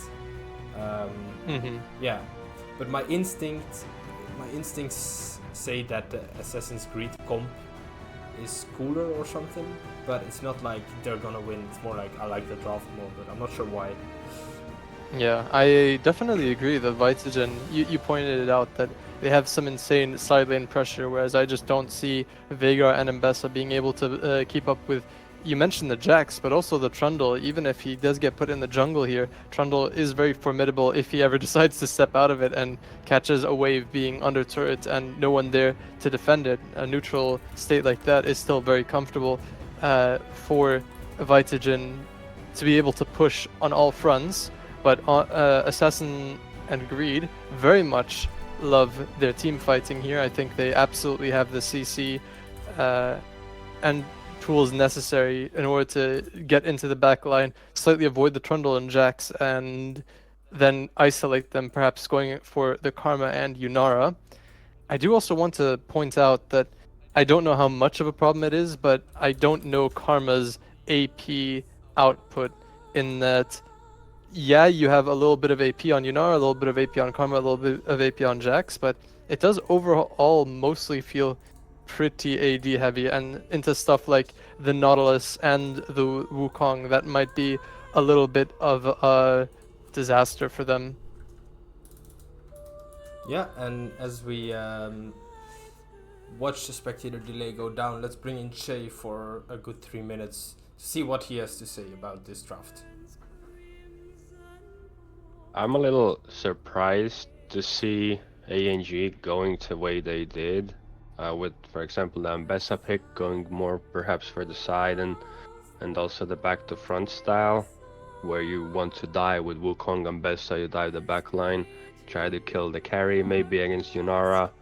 This is what you want to do. Feels like it's logical. And there's quite a few matchups like Rel Nautilus, very popular matchup that we often see, somewhat well favored. Jax and Bessa we often see a lot of plays in competitive and lower levels as well. Somewhat skill matchup, but for some reason we see Ambessa come out on top more often, and then Trundle Wukong another similar pro level meta kind of matchup that we often see. Wukong with the ultimate AoE kind of can set fights up really well, and Trundle, if he doesn't get good value from opposing team having tanks, then he becomes a champion that really wants to play the first target, use the pillar, use the ultimate, kill the first, and then play off of that. Wukong somewhat similar in terms of matchup, where a lot of times the Wukong ends up being more effective, but still very even matchup. So these three roles, top, support, and jungle, are all very popular matchups we have seen before, and should be really coming down to execution and who plays it better, who's the better player, who plays more effectively to their win conditions. And then me looking at R5 Veigar pick, I really expected that pick to be something like a Rise, where not only is it good in terms of scaling, playing against short range champions like Trundle, Rel, it's also having the semi-global, the scaling, you can shut down side lane, you scale really well, perhaps match the Yunara scaling, you still have a lot of damage late game, perhaps even something like Galio come in, Azir, those types of picks who either really have good peel, also shut down the side lane, or for example Azir who has a lot of DPS as well. I'm not sure the Veigar, like what value that champion is going to get against like all the Karma shields, the utility that those champions have. As we load into the game, you guys can take it from here. Thank you so much, Shay. And well, what do we have here? If it isn't another unsealed spellbook I spy with my little eye, No info once again. Rocking the spellbook on support. My goat, my hero. That's just all that I'm looking for in this game. If I can get more unsealed spellbook value, I'm a happy guy. But other than that, I do also see Electrocute, a little bit of an interesting choice from the Vega. I'm not sure how common that is, but it definitely means that he wants to slightly be a little bit more aggressive to this Karma. Maybe thinking it a little bit bad as Vhagar. Apologies, voice crack. Vhagar a little bit cut out there. I thought maybe Trundle Pillar would make Bubble be in a bit more trouble. You see what I did there? I see what you did there. Mm. I'm personally not sold on the unsealed spellbook yet. I mean, I guess it can be fun to watch, but I don't know what I think about it being. Wait, where are we going? I don't know what I think about it being in meta right now. I think it's also more just a late game than anything else, since you are sacrificing the Keystone rune, and you want to be very self-sufficient in lane. Yeah. So every single time you do pick it, you are essentially saying, hey, I believe that the kit of my champion is strong enough to beat the kit of another champion without without actually having a rune to help support in lane. But it does also mean that Vitagen maybe do have to play their trades a little bit more carefully, because Nautilus with Aftershock is usually going to win the trades against Rel rather. Yeah, and I think in this As- case, the Rel does counter the Nautilus, so it is very valid to pick unsealed spellbook here and say like I'll win my lane, or I'll be stronger in the areas where I need to be without sacrificing too much, but still like losing my normal keystone. Mm-hmm. Both junglers this time opting to path into bot, and definitely the choice that I would make as well, as this bot lane looking to become very explosive, both figuratively and literally with Tristana charge. You're into making jokes. I'm this game, on a aren't roll, you? yeah. That's I good. just Keep it up. noticed. Let's liven it up a little bit. And we've had all these breaks, all this downtime. I've got time to think of jokes here, and relatively tame early game. I'm already thinking about some team fight where Karma is 0-3 and then gets like 4 kills because of some weird overstep, and then I say that's Karma for you. Oh wait, no, Well, I spoiled we the let joke, the- damn it. Yeah, it's fine. We let the jokes flow as they come, I suppose. Yeah, let's do it. That probably works better. As both junglers almost done with their first clear, it's just going to be a question of will anything actually come of it, and if not, will we at least get a decent scuttle fight on it? Dutch is going to be caught out on a ward here, so A&G will have plenty of time to notice what is going on here, as maybe can't entirely walk up into this scuttle. Maybe just goes immediately to top scuttle. That's exactly what will happen. But Dutch is also going to match it, and A&G know this as well now, which makes it very difficult for maybe to play this, wisely choosing to back, as Trouble Bubble can't exactly fight here. Goes immediately in on the Karma, gets whittled down off of a well-placed cage, and an even better placed pillar from Trundle makes it so that Karma can get out of there alive. Well played by both of these teams. Hell yeah. I was gonna make a comment about how Trundle is so much quicker in the clear, as let's postpone the comment even more because Trundle's walking top. Jax jumps forward, predicts the flash, gets the E off, and that's an easy first blood. Well played by the Jax, and a good timing to be there by the Trundle. A little bit strange from Jordy to be stepped up there, especially since they knew that Dutch was in the area off of the mid fight and perhaps the double scuttle. Unfortunate timing as well. But yeah, I agree with what you said. I think that maybe might have had a little bit of a problem with one of his camps. I think I saw one of the Krugs still on the map because the small yellow dot is still on the mini map, so perhaps not all the Krugs were taken on the first clear, but who knows? There could Both be. junglers, or maybe it just respawned. Maybe I'm just completely out of my mind. I do know that if you leave some of the little bits behind, then Yeah. the dot on the map won't go away. I think currently they do just despawn at some point, right? Yeah, of course. But Yeah. that's only if the main one has been killed. Like, for example, the big Yeah, frog, exactly. big Yeah. raptor, Yeah. etc. So perhaps not, as Anyway, we see Rel going in for a bit of a skirmish. She jumps forward, leaving behind his Yunara, who gets jumped on by Tristana. But Tristana... Wait, who has the exhaust here? No, the Tristana will use the exhaust on Yunara, and Yunara will bury her, and that will even out into about an equal trade. not really what you want from A&G. I do think they were looking for a little bit more there, especially since... There is oh, a bit too much places to look right now, as the Jack's top is getting ganked, gets a good skirmish off. Ambessa flashes in, gets the damage off, and and finally, yeah. Captain gets a taste of his own medicine, where finally A&G's jungler is up there to help out Jordy, and it is currently both top laners are one apiece, but it wasn't for nothing. Vitagen could be whittling away at this dragon, but Wobble in a bit of trouble here, or rather, running away from trouble. Oh, as Okay, Bot is fighting as well. The Yunara, can she kill the Nautilus? Yes, she can. She will trade 1-for-1, or will she? No, Tristana And gets a double kill.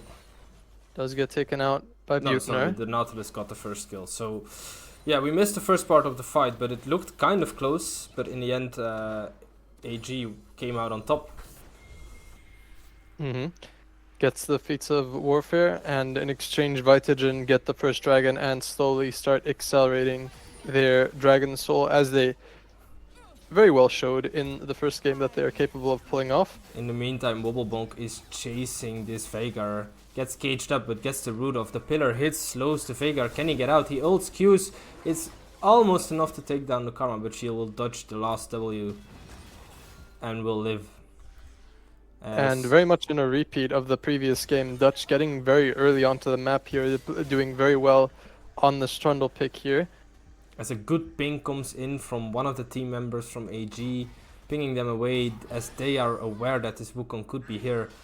Nautilus hooks in. Tristana isn't really there to follow up yet, and nothing will happen for now. Good awareness. Very good patience by Maybe, but Butner just wasn't there fast enough in order to follow up on the play. Yeah. As Jordy and Captain, it just feels like every single time we pan back to this lane, it's just non-stop fist fighting, and credit where credit is due. Both of these players have been fist fighting repeatedly, at the very least in lane, as Dutch gonna scare off Jordy a little bit here, ward him away from the wave. Gets spotted on the ward though. Oh no, it goes back in. It's a bit of ping pong. And now Jax will take initiative into his own hands. And Trundle will start with Grubs. Immediately gets warded out though. Wukong is also nearby. We could see this escalate. He's just gonna pull out the grubs in exchange, takes one, gets out, and that's almost all she wrote. Jordy is a little bit out of position. I think mid is fighting as well. Wait, where are we? There are we. My bad. No problem. No. For those of you who don't know, Gosi is doing both production and casting as well. Absolute yeah. legendary performance we have going on stream here today, both by the players and the production. As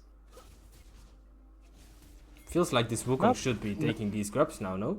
Yeah, not much going on. I was about to say, I feel like something was supposed to be happening, but it should just be maybe picking up the grubs. Instead, Dutch is walking bot, and maybe he's farming his red. Oh, I saw a flash on mid. Veigar flashed away. Wobble not able to kill. But definitely a threat here, as we also see that the Karma is going Goes lower and AP. lower. Oh no! The root goes down, but the Q misses! Oh, that is tragedy. As he is able to shield himself, but it won't be enough. And a skirmish goes on in the bot lane. Well, flashes in, ults, but gets immediately ulted away by Tristana, who then is able to jump out. Won't have a reset or anything, has to flash away as well, will live, but the Nautilus will be sacrificed. A&G take the Karma, Vitagen take the Nautilus, the Rift gives and the Rift takes. And currently A&G is also taking grubs, so at the very least they will have Finally. an objective in their back pocket. Yeah. And if this Jack stays around for too long, he will get Doven here. Maybe clearing up the grubs. And Dutch, with very good awareness, does take Maybe's bot side jungle. Tristana needs to play this very carefully. Does get warded out. Jumps away into safety, and Good. ANG's bot side is playing it very well. Yeah, very good awareness of the Tristana to put a pink ward in But- the bush. I'm not sure what this is. This is a bit greedy. You have no jump. Oh no.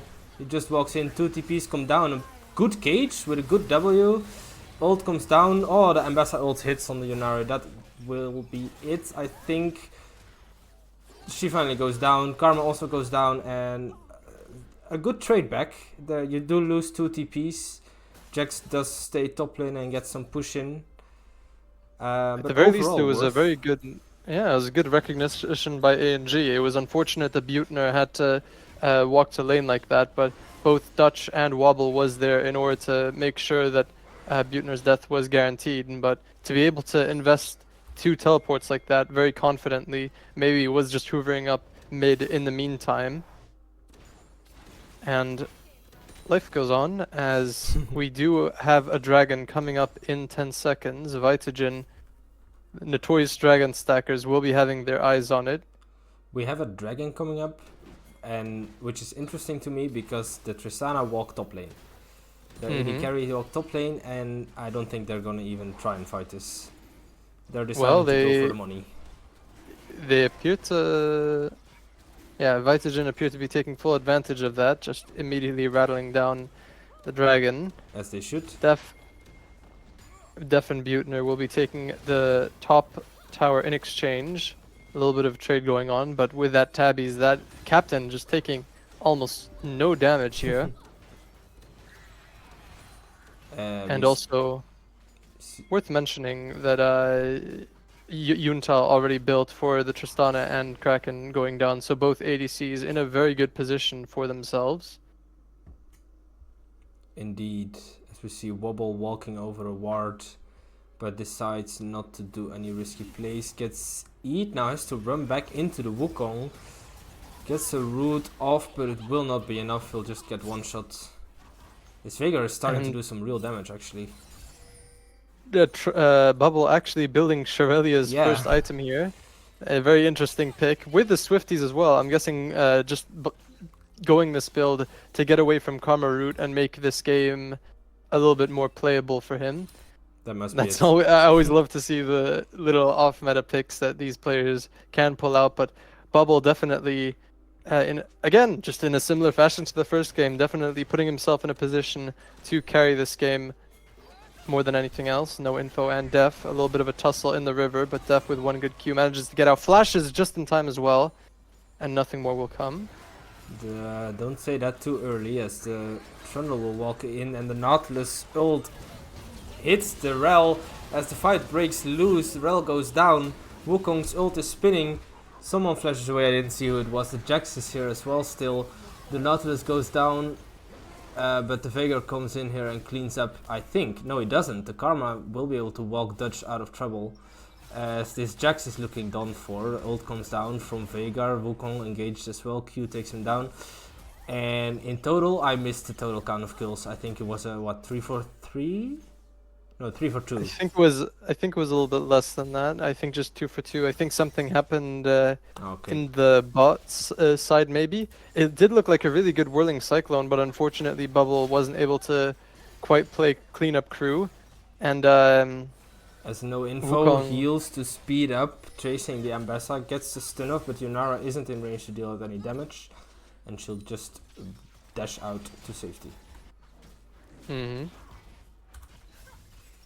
Other than that, the rest of the map looking pretty standard for this point in the game. We have our 3 Triforce Enjoyers and Eclipse on Mbessa. Malignant's Karma as bread and butter as you can get to empower as many abilities as possible. I believe that is how that works. Yep. And just patiently waiting for next objectives to come back onto the Rift, which I believe is Rift Herald today.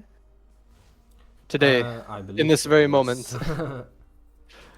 It just appears to be a particular day where Rift Herald might spawn. I don't know. What are we looking at here? Well, we're looking at a Well who is chasing down this Ambessa, gets the knocker, but I'm not sure you want to be there as well. I guess there is a wave to catch for the Ambessa. It is a little bit of a shame that no info showed here, because it does mean ANG definitely have a little bit more comfort playing in this top fight here. Hold up, because we see the Nautilus engaging onto the tunnel, and it works as they go. Tunnel goes down. The Wukong flashes out of range from the Yunara and will live. As Yunara now flashes after the Tristana, who won't live, as she goes a bit too far. The Veigar cages. The ult goes onto the wrong target, I believe. That went into Rel. That should have gone onto Yunara. Butner slightly overstaying his welcome there, and no much. info was able to run down all the way from bot side, as Wobble just completely runs into Wukong and his clone, but shields off all the rest of the damage. So close to a kill, but no cigar. That's an annoying. If I was the Wukong, I would be annoyed. Yeah. And I really like this setup. Like, I have my clone here. I'm just going to get ready to jump this Karma. And, well, why is there a HP back to full? I don't get it.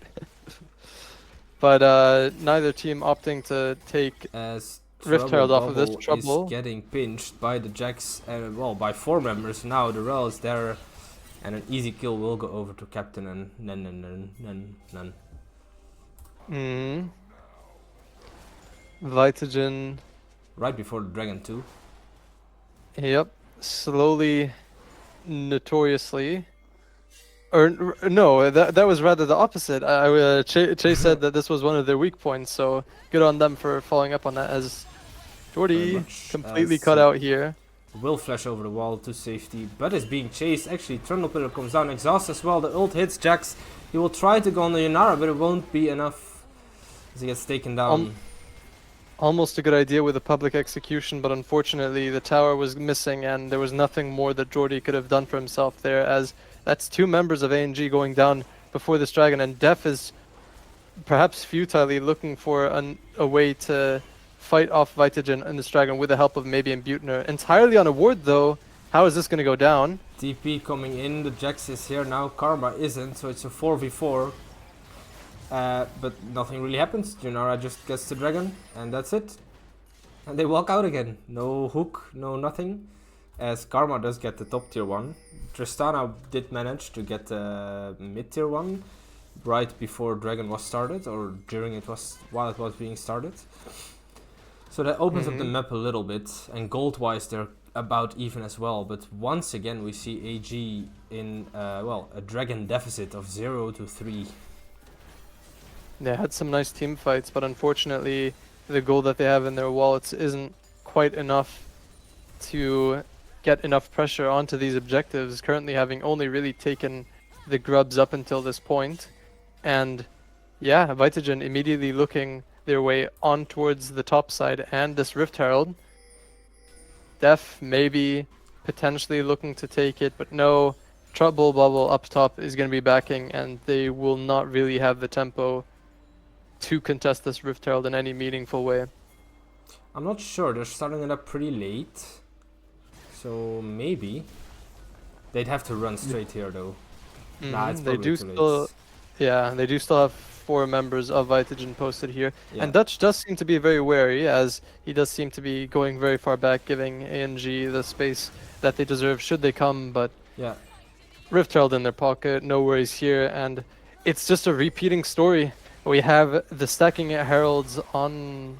Ooh, as a little spectator bug happens there, the Nautilus hooks himself into 3 members of Vitagen, but he will flash over the red buff wall and stay alive another day. Even though ANG have been playing the team fights well, it's still Dragons for. Oh my goodness, what is going on The here? action Public wasn't execution over failed yet, onto my bad. Dutch. Tristana puts the E onto Karma and just one-shots her. Wukong dashes forward, trying to get in range for his ult. Something with Cyclone. Spitting Cyclone? Whirling Cyclone. Whirling Cyclone, thank you. I need to remember that.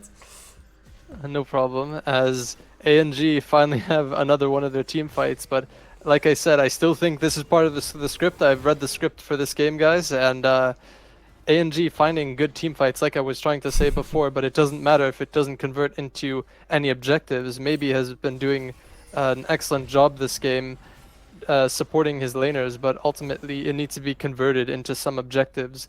Trouble Bubble not really getting what he wanted out of his early game, and ultimately Well, the one thing I suppose that is missing from the game one is I can't take a look at funny Dark Seal stack numbers, looking very much Well, in the there's under one. 5. Oh yeah, but Mhm. yeah, not funny. Yeah, I guess. Yeah, and the more Dark Seal stacks you have, the funnier they become. It's simply a law of nature. No info, slightly cut out here. Nope. Nothing happens for now. We'll just be walking out of there, no problem. Yeah, it's up to Assassin's Creed now to contest this next dragon and win another one of those team fights they so like winning. As the Rel is walking backwards again while Trundle is still engaging, and I'm not sure what you're doing, but the coronation there was off as the Yunara will die and the Trundle will die. 2 easy kills going over to AG. Tristana jumps forward a bit more, gets ult queued by the Karma, and is slow too much to chase any further, but this mid lane And tier this is 2 the is time looking that they should juicy. have. I do think that ANG are playing this really well, but now's the time where you just need to run Otacon, and finally they're doing it. If you have one time where you really need an objective, now would be it. Yeah. I was surprised that they aren't just immediately right-clicking Otacon, as I do believe this does give Vitagen a tiny bit of time to catch up to them now, and they don't even pick up Otacon. This has kind of been the problem for this team. Again, not to discredit the team fight that they just had, but they really need to start getting objectives on the board, and this is their the final bell for them to finally wake up, as Dragon spawns in 40 seconds, and if they don't contest this, they're in some very hot water. I think their reasoning for not picking up Atakan was indeed the dragon. It probably would have worked, but it would have made the chance a bit lower. As we see Karma immediately flashing out of the cage. Wukong tries to engage, Maybe. but instead of engaging, he gets poked very low and will have to base before being able to contest his dragon. He has Hex Portals, so he'll be here sooner than normal. But it's not looking It's very good. probably not in time, as the Veigar is, well, he does have TP, so he's fine pushing top. Jack's TP will go bot. So a very clear indication that Vitagen want to take this dragon and nothing else, and ANG have the exact same thing in mind. I guess this would be where Otacon would boost their performances in team fights, as now As the a 4v4 is coming. team fight is about to break out. Wukong jumps in, Nautilus jumps in, nothing serious yet. Jax flashes in though, gets a 3-man stun, but is in all 5 members of AG, who will pin him down into the ground without any trouble actually. As the Veigar flashes forward, Flash E, famous combo, the Ambassa follows up with the ult, gets onto the Yunara, Rel is already taken down, and it's looking like it was looking like a good team fight, but Zekan manages to outplay the Ambassa for now. However, AG are looking a bit too healthy here, and they will slowly pick up the almost all remaining members of Vitagen. And this dragon is looking good for them. Exactly what they wanted. Exactly, and unfortunately, I do think Vitagen slightly misstepped in. Oh. Potentially we have a steal No, he coming doesn't have through. flash. No, just Dutch going back to his camps. But Captain going in there slightly greedily. He did find 3 stuns, but one of them was a clone, so most of ANG was still able to whittle down this Jax with no way for the rest of Vitagen to really follow up on that engage, and immediately gets blown up because of it. And while I don't think we really discussed it, I do say that I like the scaling of ANG a little bit better. So Dragon Soul be damned, they are slowly becoming stronger over time, and that is nothing to say of the newly formed 3k gold lead that has now formed in their favor. Exactly. Yeah, and I personally think damage wise they are being outscaled, but no, wait, I got confused there in my own words. Happens. I mean, it still does ring true, or if you're talking about ANG at least, because Tristana passive gets more range with each level, and that Veigar, very notorious passive stacker, he gets passive stacks, and he also has, finally we get to talk about Darkseal stacks, but a fight But breaks the out, Tristana Dutch running for his jumps. life. Tristana jumps over the wall onto the Trundle, and I mean, before I can even speak the words, they're already one shot. Very good collapse from AG coming in onto the top side of Vitagen. And very importantly, AG grouping together exactly where it matters around the Baron pit. Vitagen trying to maybe look there for vision, but you have to do that more so as a team, as both teams are finding themselves in the top side. And finally, at 25 minutes, Atakan finally gets right-clicked by ANG. And Delphin Trouble Bubble setting up a little bit of an ambush for any aspiring Vitagen members looking for vision here. None of them will dare to go closer. Atakan finally taken by ANG, and slowly I am liking their chances a lot better. Very much As so. long as they finally have the objectives in their back pocket, it doesn't matter how many Vitagen sneak by now.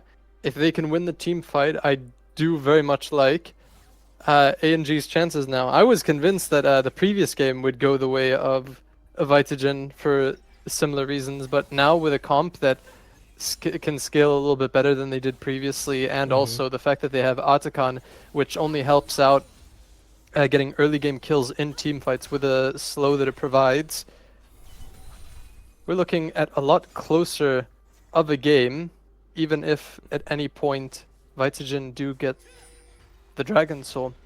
Another voice crack, that'll just That is happen true. when you cast for as long as this, I suppose. As the Jax jumps Captain. forward, has found Nautilus. Trundle Blast goes over. He ults the Nautilus as well. Ooh, a big Rel engage. Yonara is there to follow up. I don't think AG has enough damage here. The Tristana is there, but she misses a jump over the wall.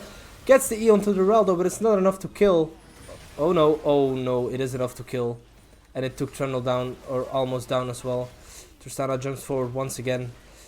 Damn, I mean, the fight and in all looked this really chaos- cool. Yeah, go on. This is your Yeah, no territory. problem. And in all this chaos, both teams only get out with one kill apiece, which is really shocking to look at. There's not much more to be said. I was very convinced that Vitagen, it looked a lot more comfortable for I Vitagen, but agree. eventually they did manage to even up the numbers, ANG that is, and now Vitagen on the prowl for... We get a TP as the Jax stuns the Tristana mid-air, but she buffers it well. The Nautilus will just be the sacrificial lamb as Tristana and Wukong are escorted out or guarded out by the Veigar. Or actually, maybe Jax has gone a bit too far. Oh no, the ult from Tristana will save their enemy. As Dragon is up in a Finally. minute, so we won't have a long of a pause. Finally, Vitagen can say mid-late game, we do have the team fight still within us, the early game team fight that we had, but it was on Nautilus, and you do slowly want to start poaching for either this Tristana and Wukong, because if you get either of those, that's 700G shutdown, which Vitagen definitely very much want. But probably even more than that, like you mentioned, Dragon, Baron, still on the table. And now it's just a question of if they can convert any of their fights into their objectives. Yeah, and what's interesting to me is that, like looking at Vitagen playing this game, I'm not sure what they are playing for. Like obviously they're stacking dragons and they'll be there at a team fight, but it doesn't feel like they have a particular strat that they're trying to go for. You can clearly see Assassin's Creed. They're grouping up and they're like rotating around their side lanes, which aren't dominating on themselves, and then they make plays. But when they're not doing that, they're playing safe. And I feel like Vitagen has needs to have a bit more of a different strategy and a different way of playing this game, and not just go for the team fights. Well, their current strategy appears to be hammering through mid lane, and ANG will have to respond to this. Captain, a little bit cut out, manages to get onto the back line though, and Butner going lower and lower. As the Tristana gets taken down by the Jax in the end, but will it matter? I don't think so, because the rest of Vitagen is wiped out already. The bot side and the Karma is down. Jax will get sniped by the Nautilus hook as well. Yeah, that is not worth that. Unfortunate place for Vitagen to take a fight. Excellent, the Dutch manages to get out here, but it's the second dragon for ANG, and while it looked very convincing, Zikon got blown up himself, and Butner just barely managed to stay alive. They did manage to get his shutdown, but ultimately it is a little bit rough to play the team fight from a position like the middle of lane, and the only way to retreat if you're the backline is to go further into the jungle. or try to stay around your team and within range of other champions to auto attack. Yeah. So rough for Vitagen, and ultimately their plan of going through mid. Maybe I think it would have been a little bit better if they could have all migrated Baron and said, hey, A&G, that's fine, you get the dragon, we weren't interested in Soul anyway, we'll take Baron and we'll just split push or side lane the hell out of you guys. As Tristana That doesn't jumps end up happening. forward, nothing happens there. Yeah, you're right. And the bad thing I think here, especially, is that it was Vitagen who initiated that fight. Like, Assassin's Creed was there to respond to the tower being taken, but Vitagen then proceeded to flash in with the Jax and get the E. As we see Nautilus ulting the Karma, I'm not sure you'll have enough damage here, but she will flash out anyway.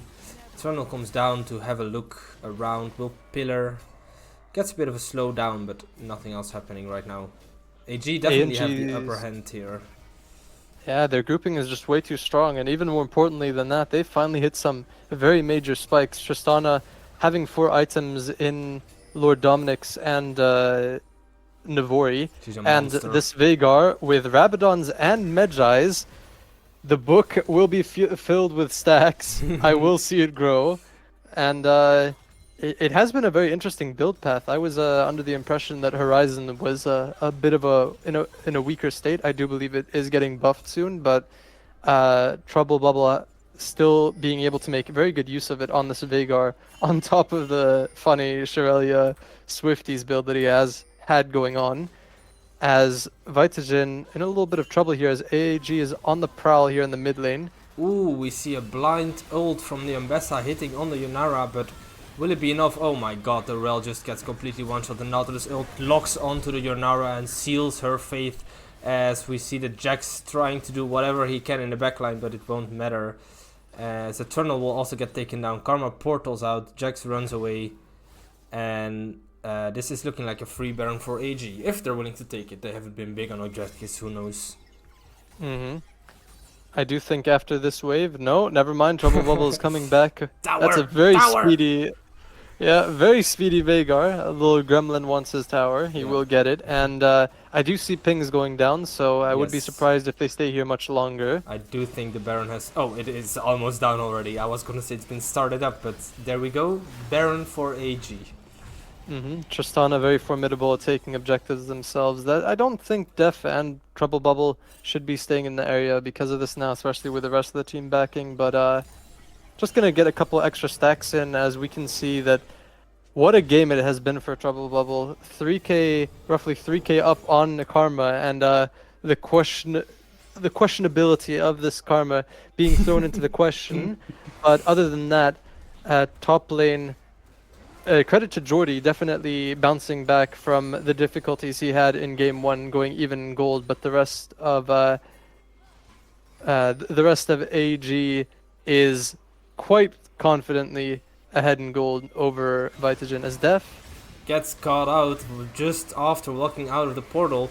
This might be a pick they need, as the Veigar has absolutely disgusting damage. Oh my god, they just completely wipe Vitagen. There's nothing they can do. The money in their wallets just automatically bulks out and smothers Vitagen. That's how they won that fight.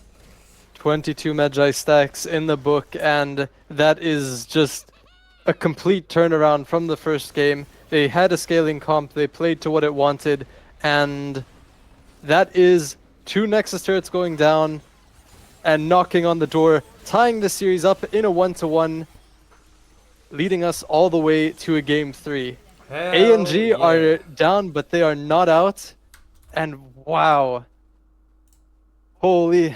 What do you think of this game, Ghosty? That was I mean, I love it. I wanted a 3-game series banger, which we're getting apparently, even with the new AD carry subbed in. It's still a shame that the first game had to be forfeited, but maybe, and this might come off me, but maybe it's a good thing, because maybe AG would have won that game and then the series would have been over already. This is true. You will not get better entertainment than this, and to have the second game go in such a similar fashion, I am very much interested to see how either team will deal with both A and G in their early game and their objective setup, as well as Vitagen being able to find out how to put a lot of these picks further behind the later the game goes. And more importantly, at least closing out this leading to the Dragon's Soul Point. But that is enough from me. I do believe we want to take it over now to Che. Che, what do you got for us? That was one hell of a game. To be fair, I feel like Vitagen in both games, they want to play really fast. Like game 1, they were forcing fights. Game 2, they're diving with the jacks. And I'm looking at the team compositions. I'm looking at Yunara. I'm like, okay, you have a really strong ADC. Why don't you play around that champion? You don't need to dive the Tristana or the Veigar in the backline. Like, Veigar is a champion due to the E, and even Tristana with the ultimate to push back any divers. It's like, you don't want to dive either of the champions. As Vitagen, why don't you just play the first target, peel for the Yunara, let him carry the fights, and then even Karma itself, like, why are we still building the AP build when it got nerfed? Like, go Malignance, go for the Moonstone, keep your front line alive and let Yunara carry the fights. Because nobody in the extended fights, like, then you would pressure on Ambessa and perhaps the Wukong to dive onto Yunara, you kite back, you deal with those targets, you have Jax E, you have the Trundle Pillar, all these to kind of peel. So I'm not really quite sure Vitagen, I don't know if they're underestimating ANG or they just really want to play fast and aggressive instead of playing how their comp is supposed to work with those kind of picks.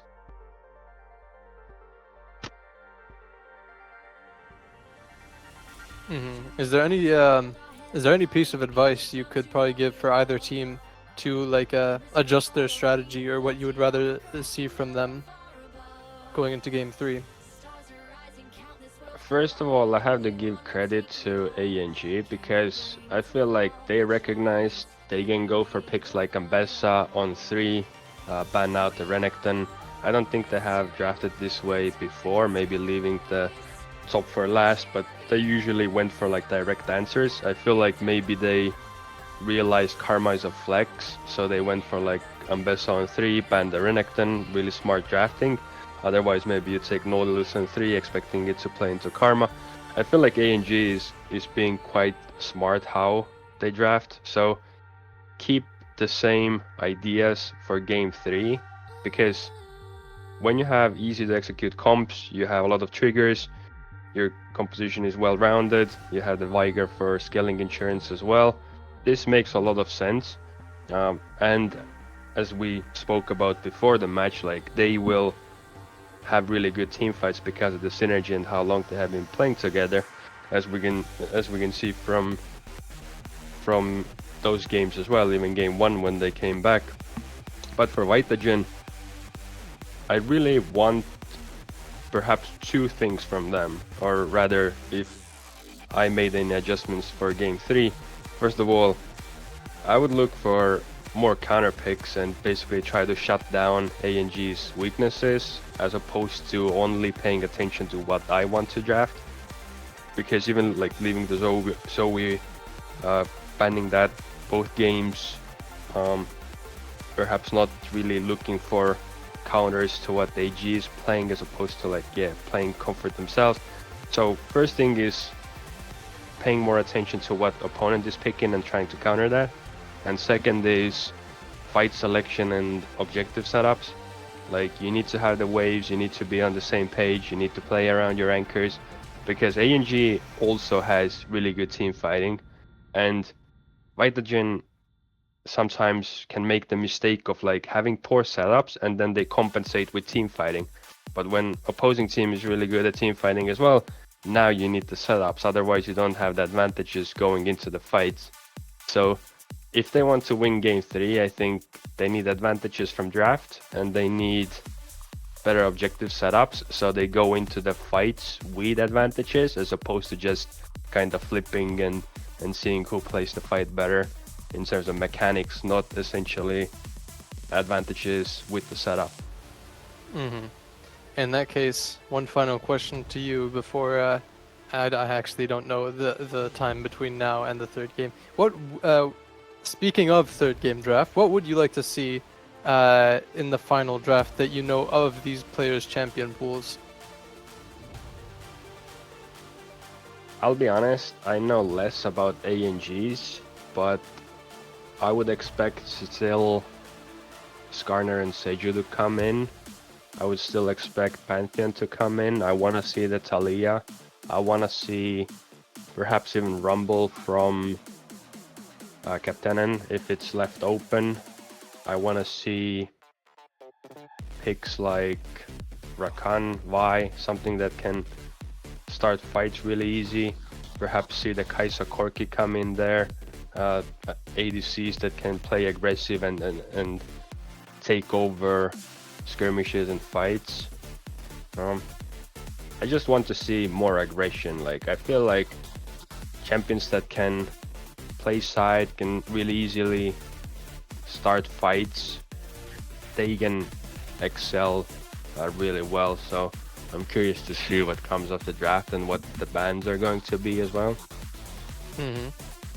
Very important to point out that it is a game 3 of Fearless, so that means that all players' champ pools do get a lot more pinched in general. So that is personally what I'm gonna keep most focus on. At the very least, I got the impression that from the previous games that maybe played in AG, they did want to play stuff like Skarner and Seju, but if it comes through in a game 3, what have we had so far already? We've had I forgot what the AG jungle first game. Ivern was the first one. Ivern Brand we had first game, and then Wukong Trundle was game 2. Yeah, Wukong and Ivern. Normally the brand is, or so far as I've seen, the brand is tank junglers, and now we're completely mixing it up in a creative way. I would probably put my money on Pantheon if AG had to pick something, and in fact I do see that Vitagen have picked red side once again, and it is worth mentioning that red side is still at a 100% win rate, so maybe Vitagen are a little bit, or both teams are more comfortable on red perhaps, but ANG do have the opportunity to first pick whatever they want in this game 3. Regarding junglers, it's interesting to point out that, for example, when you have picks like Skarner, usually you pick champions like Ivern and AP kind of scaling junglers into Skarner, like Zyra, Brand.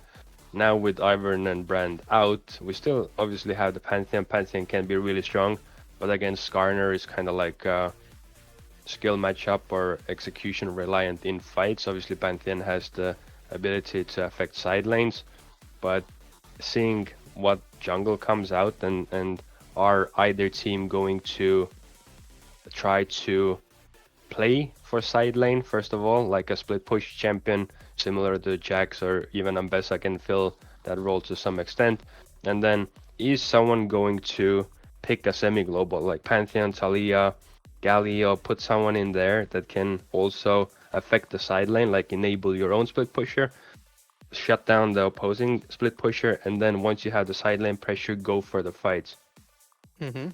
As I believe the draft is starting up once again now, and well, I was gonna make some interesting quirky comments, but it would appear to go the same way as the previous 2 games. ANG going for the exact same formula, and Vitagen putting respect on Butner's name off that Tristana performance, banning Vayne, but instantly ANG, no fear, take the Smolder. We have a game on our hands. That Smolder is a declaration of war to instantly say, we'll get to the late game. We don't care that you have your red side.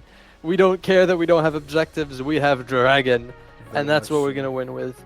Vitagen not instantly, thinking about the Corki, pondering whether they want to take it here or not. Yeah, we're not. Mulder definitely forces them into scaling and team fight. Corky, on the other hand, can fight well, but is more early mid oriented. So you want to have a really aggressive lane, you want to snowball, you want to play towards bottom. Xinjiao gonna be taken away, and unfortunately, Skarner is probably just the best thing to be paired with this Smolder. Interesting that they also blind Cassante here. I think they were just they just wanted something to blind pick, and Cassante definitely fits that role. We have to think, right? Xinzhao is really good with Corky, you enable the early, go for the fights. Skarner works well into Xinzhao. Xante blind, I don't really like.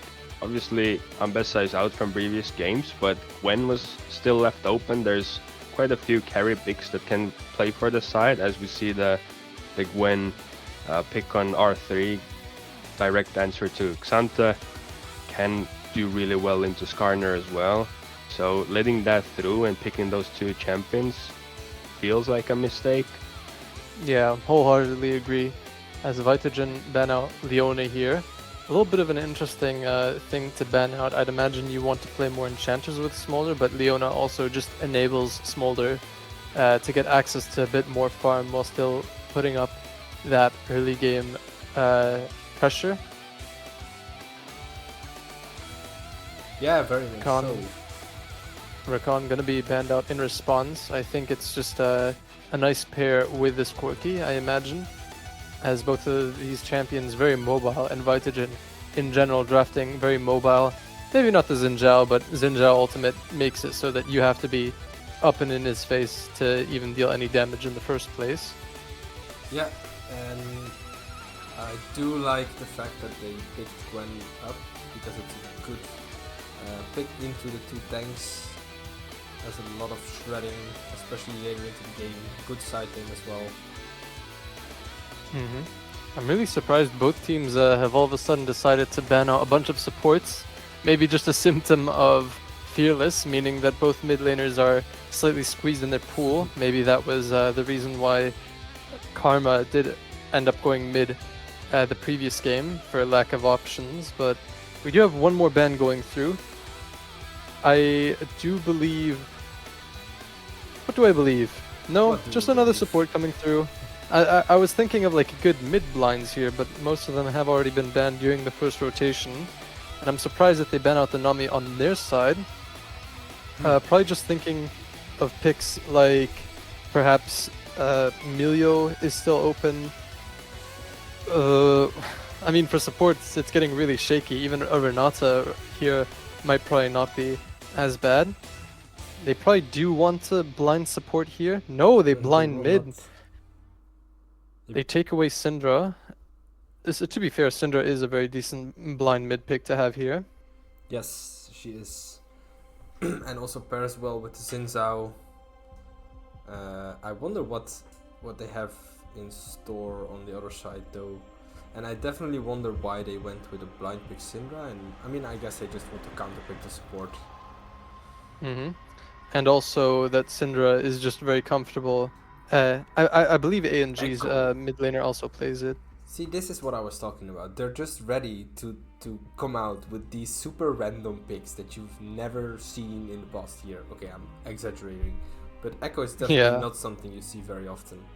I think I saw it in pro play somewhere a few days ago, but I can't remember where. Yeah, I mean it works against Syndra in the sense that you can ult her ult, but on the other hand, it can be hard to like get onto her. You really have, it's really like a dance between both E's actually. Scatter the Weak and no in hell I know Echo's E. So yeah, interesting to see. I wonder how that will go. I feel like in lane Syndra has the upper hand and it's on Echo to do something with it. But he does have a mega scaling Smolder by his side. As the Milio and Thresh picked out as the final supports, Milio was, I believe, slightly expected from a pinch champ pool, but Thresh is something that I'd almost forgotten about. Maybe not as synergistic with this Smolder, but throughout all this time, apparently it is one of Def's most comfortable champions, at the very least in solo queue, and I could have taken at least a quick gander at that before throwing out what supports could have been picked here as two very interesting teams, very interesting identities either of them have been going for. And all of a sudden, I do think this Smolder pick does look a little bit strange. And dare I even say, it's a bit difficult to say which team has an easier time scaling, because Smolder is obviously just going to scale to infinity. But it's not like Vitagen can't do anything about it. Syndra herself scales decently well. And Gwen, in the face of this Cassante, Skarner, Thresh, it doesn't matter how much HP either of these champions stack. In the end, Gwen is just going to go snip, snip, snip, and AEG's front line should probably fall down. Yeah, I'm having doubts right now. I mean, there's no doubt that AG, Assassin's Creed, scale very well, and actually that both comes in terms of pure damage scale quite well. I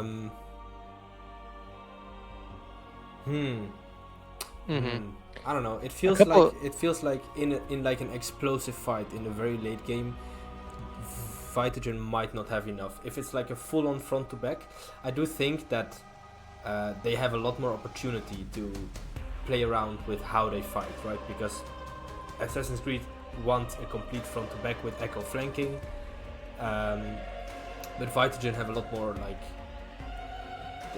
options. The Xin Zhao and the Gwen can flank. The Syndra is quite safe on her own, just playing from far back. Corki can kind of do the same. Milio is there to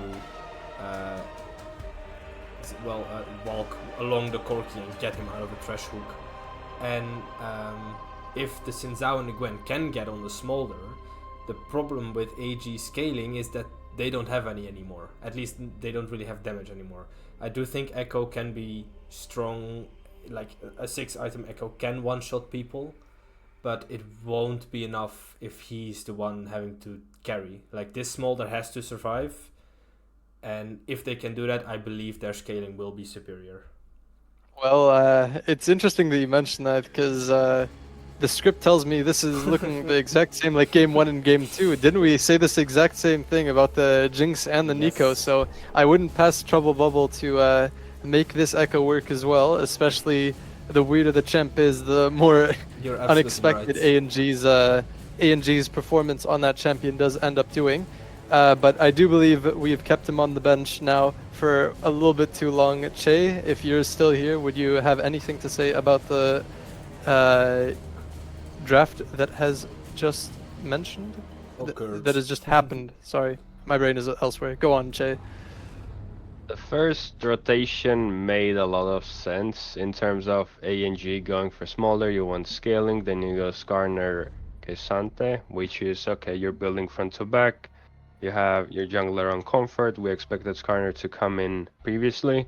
On the other hand, Vitagen going for Corki Xin Zhao, which means that you're going to be playing for early. You have the Xin for early enabling. Then with the Quenbic, you have scaling insurance, you have the split push. Really good matchup in that sense. And also, I don't know why it's left open. I would feel like that should always be banned in such a situation, but okay, we'll give it to them. They get a freebie there. I'm looking at the second rotation and I'm really thinking to myself, first of all, you're banning engage supports. So you have Corki, like what are you gonna be picking with Corki? You're the one who wants engage for pretty much everyone. Like Corki wants engage, Xin Zhao wants engage, Gwen wants some setup so he locks down the first target, you can use your ultimate, you can burn through them. So when we're banning all those champions, like Rakan is banned, we're self-banning Leona instead of trying to ban like Leona counters and forcing ANG to ban Leona. So already I'm really looking at second rotation and questioning like what's going to happen here. First of all, like Syndra blind, okay. Why are we aren't we leaving Syndra last? Like, we can basically guarantee we get a good mid matchup. We can guarantee that ANG has no way of playing side. Like, neither of their solo lanes could play sides if we counter mid. We can also pick a good matchup for a scaling DPS mid that can burn through Skarner and Xanta. Of course, like, Syndra is still scaling quite well, but she's a little bit more burst oriented and perhaps needs a front line and needs a little bit of time to burn through targets as well. Otherwise, if you don't have a front line, you're gonna be kiting and making your execution really difficult to burn through the front line. So we get countered in mid, and then with all the support picks out, Thresh slips through in the sense, like we always talk about Smolder like scaling. I always say you don't want to go double scaling. So if you have scaling ADC, you don't want to go scaling support. If you have scaling support, you don't want to go scaling ADC. Otherwise, if you have double scaling, it's very easy to lose lane, and from there, you can be playing from the back foot and being unable to play for the fights. So Thresh makes a lot of sense. You're enabling early. You make the Smolder's life safer. You can maybe go for some roams, help out mid lane, play with the Skarner. So that pick makes sense. And then we have R5 Milio. When it doesn't synergize with Corki, your whole comp wants engage and CC. And like, to me, I know it's their comfort, but I just like... I think they just saw the Thresh and the Skarner and they were like, okay, let's pick Milio. It's definitely useful for the Corki and the Syndra, who are probably not gonna have much frontline, to be able to escape the big CC spells. I'm not sure if it will be enough, but maybe I'm just trying to think of why they would be picking Milio. I can't say anything about I the actually think defending what Vitagen here did is actually relatively simple, as Syndra, first off, Syndra I think is just a relatively good answer into the first three picks that ANG have here, in that Syndra is never ever going to be able to get ganked by Skarner through Scatter the Weak. It's just a very powerful CC spell where, unless she wastes it really early, Skarner can never latch onto her. Same thing with Echo. She's always going to be a scaling force in ANG and ANG's comp, and it's never going to. And there's no pick ANG could have picked into the Syndra that would have definitively been able to shut her down. I think the Echo is an interesting attempt at that, but once he rewinds time, or he uses his ultimate, Syndra should just be able to get out and just continues to farm up and become a force for Vitagen. As for the Milio, I think because they knew how much emphasis, once again, ANG are putting onto the Smolder, they're definitely thinking to themselves, well, we want to ensure that whatever happens bot makes it so that Smolder gets behind early game for as long as possible, which, to Vitagen's credit, they have definitely done exactly that in Game 1 and Game 2. So even though Thresh is the most played of ANG's support, maybe they weren't comfortable fourth picking Milio because they could never guarantee that they would pick Thresh just because it's the most comfortable champion ANG have left, and rather secure that counter pick to make sure that early game bot side goes comfortable. As quick reminder, it was Vitagen that did both counter pick, ADC, and support this game. Yes. My question is it really a big enough counter pick? Because I understand the idea behind nullifying perhaps Skarner, ultimate, and Thresh Q, so you don't allow the opposing team to perhaps get CC on you. Your carry champions like Gwen, Senior, Corki are more able to move around, maintain their mobility, and then deal out damage. Then again, Corki, I always talk about Corki in a way where you don't want to scale with that pick. Like, Corki falls off, and then if you don't snowball with it, it's not going to be very useful, which means that they're going to be relying on Gwen and Syndra more. In one way, it makes sense if you want to nullify bot, you want to play towards the Gwen, get the side lanes ahead, like the Gwen, Syndra. Syndra doesn't play side, but if you get her ahead, deals a lot of damage, can still deal with the Echo, because Echo, if he gets ahead, is going to be very annoying for Syndra. Jump in, take the trade, ulti out, suddenly Syndra is like 30% HP, you lose tempo, then you have to play around it. So there are reasons I see for the Milio pick. If you want to play towards the Gwen, you want to nullify the CC and engage abilities that ANG has.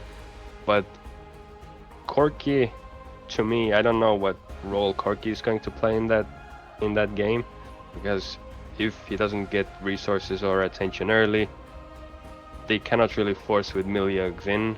Like, Smolder Thresh is such a safe lane that nothing should ever really happen there. So yeah, like what's the Corki going to do is my question. Yeah, I do think Vitagen should be able to, at the very least, match ANG's team fight power.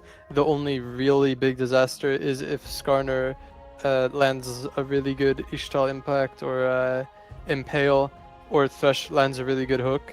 But it's not like Vitagen don't have the ability to like defend off of that and play the fights that they want to. I feel like in comparison to the other comps that they've had before, they definitely have the defensive measures to take fights a bit more on their terms, with Gwen being able to... I mean, I think each champion, in fact, has their own method of accomplishing that. Like I said earlier, with Syndra's Scatter the Weak, Gwen's Mist, and Xin Zhao's ultimate, as well as Milio and Corki just being very mobile in Corki's Valkyrie and Milio's ultimate cleansing all CC. So I'm not entirely sure. There was also one point that I wanted to make. I guess this is a counter to me coming to the defense of Vitagen here, but it is also worth noting that Xin Zhao did get nerfed this patch, specifically in the armor department, but who knows how much of a hit Dutch will take off of that. He's done an excellent job playing the early game on most junglers that he plays so far, so perhaps we can expect the exact same and hopefully come to the defense of this Corki and or put the Smolder behind in the early game. I'm going to be looking mostly at the Gwen and seeing if they can get her ahead early, because if, to me, Gwen doesn't get ahead, then playing fights is going to possibly look a lot like game 2, where ANG just goes forward, plays fights simple, sticks together as a team, holds their formation, and then Vitagen is going to struggle with having lack of frontline, and then carries having not enough time and space to burn through those frontliners. So Gwen is really going to be the game changer, I feel like, because with Milio, if you had a more proactive support there, perhaps you could play the map more, make the early plays with the Xin Zhao and then play around Corki Syndra.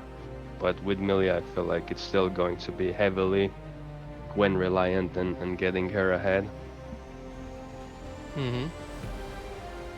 Yeah, I don't really know how top lane is going to look, because I do think overall in general Vitagen top laner captain has been doing a little bit more active work in terms of impact on the rest of the team, but there is also ANG, who is very eager in teleporting to whatever fight springs up. So as long as Vitagen can get the picks that they need onto these champions, I reckon that there is there's a pretty good chance for Vitagen to do exactly what they want to do, especially like we've said a billion times here before, that Gwen is very good into Skarner and Cassante early game, and it's just a matter of can she be set up with the Xin Zhao as well, with the different avenues that Vitagen can take here to take over. I have some ideas here. So since Yeah. it looks like we still have time until the game starts, because I think they remade, so there's going to be a little delay. But speaking of the second rotation, I have a few ideas on my own. So let me ask you this, and you can either answer straight away or you can think about it and I give you my ideas. But how would you play out the second rotation differently? So starting from perhaps like second rotation bans, what Vitagen could pick on 4 to change the way the draft basically worked out. I'm not sure what much more I would want to see from both of these teams. I think the biggest joy of casting, or rather analyzing teams like this, is the fact that at the end of the day they are going to be constricted by their champ pools. But for example, if I were to look at the Syndra pick specifically, I think it's just honestly a matter of tic-tac-toe, shall we almost say. We know that A&G very much do not want to play against Orianna Ziggs. They added Victor at some point to that list as well. And that is most of the champions that Vitagen's or that Wobble plays in the mid lane does get taken away. And now that Karma's out, now that Ahri is out, who's just generally a good blind pick, I think Syndra, even if like from a totally theoretical standpoint doesn't entirely make sense, it still is probably the best thing that I would have loved for Wobble as a player. But other than that, I'm sure there are plenty of other. Okay, sorry, I need to take this more as a theoretical. I think. What other mid laners are there? Because it's also the third game of a fearless draft, so you have to take into consideration the fact that strong picks like maybe the Nico, like maybe the Ahri, have already gone out of the pool. I think, well, if I'm basing this entirely off of pro play, it's crazy that any game goes this long without Azir having picked in any of them. But I'm not sure if Azir would have been the craziest thing for this team. Actually, no. The more I think of it, Azir would probably be just fine as well. Very mobile into Echo and Skarn as well. And also gives the team a bit more of a clear engage rather than knocking them away. You get a single Shurima shuffle in and they get shuffled into your team, and I think I would very much like that. I'm trying to think of what Assassins and Greed would have done differently, but I feel like this is where the theoretical kind of breaks down, because if you gave me 10 different guesses as to what A&G would have picked, I would have never been able to have told you that it would have been an Echo, because so far as I know, Trouble Bubble hasn't played Echo in solo queue as much as a bunch of other champions. Let me just quickly double check my sources. Yeah, 32nd most played champion, but also wow, that does mean Trouble Bubble plays a lot of ranked. It's just a testament of like, yeah, you can see absolutely anything, and I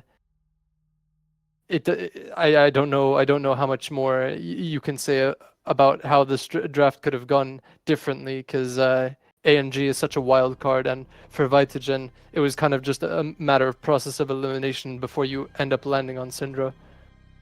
But I guess let me flip the question back over to you, or maybe you want to continue this my train of thought on the support side. How would you have liked to have seen the second rotation go differently?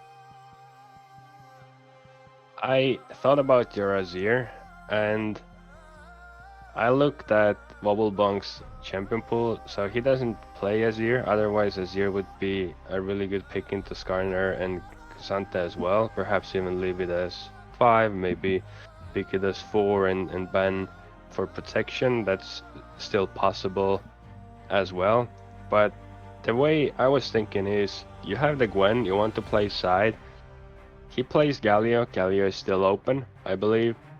Syndra is technically fine, but if I'm going to pick mid on 4, I would rather ban for protection, and then since I have the support counter pick anyway, I wouldn't really focus on the supports as much. That's first. But the Galio would make a lot of sense with Xin enable the Gwen, play side, and then if Skarner and Xante, for example, are going to dive me, I have the protection, or if Xin Gwen are diving them, they have the follow-up from Galio as well. That's one way of approaching this. From Vitagen, I'm thinking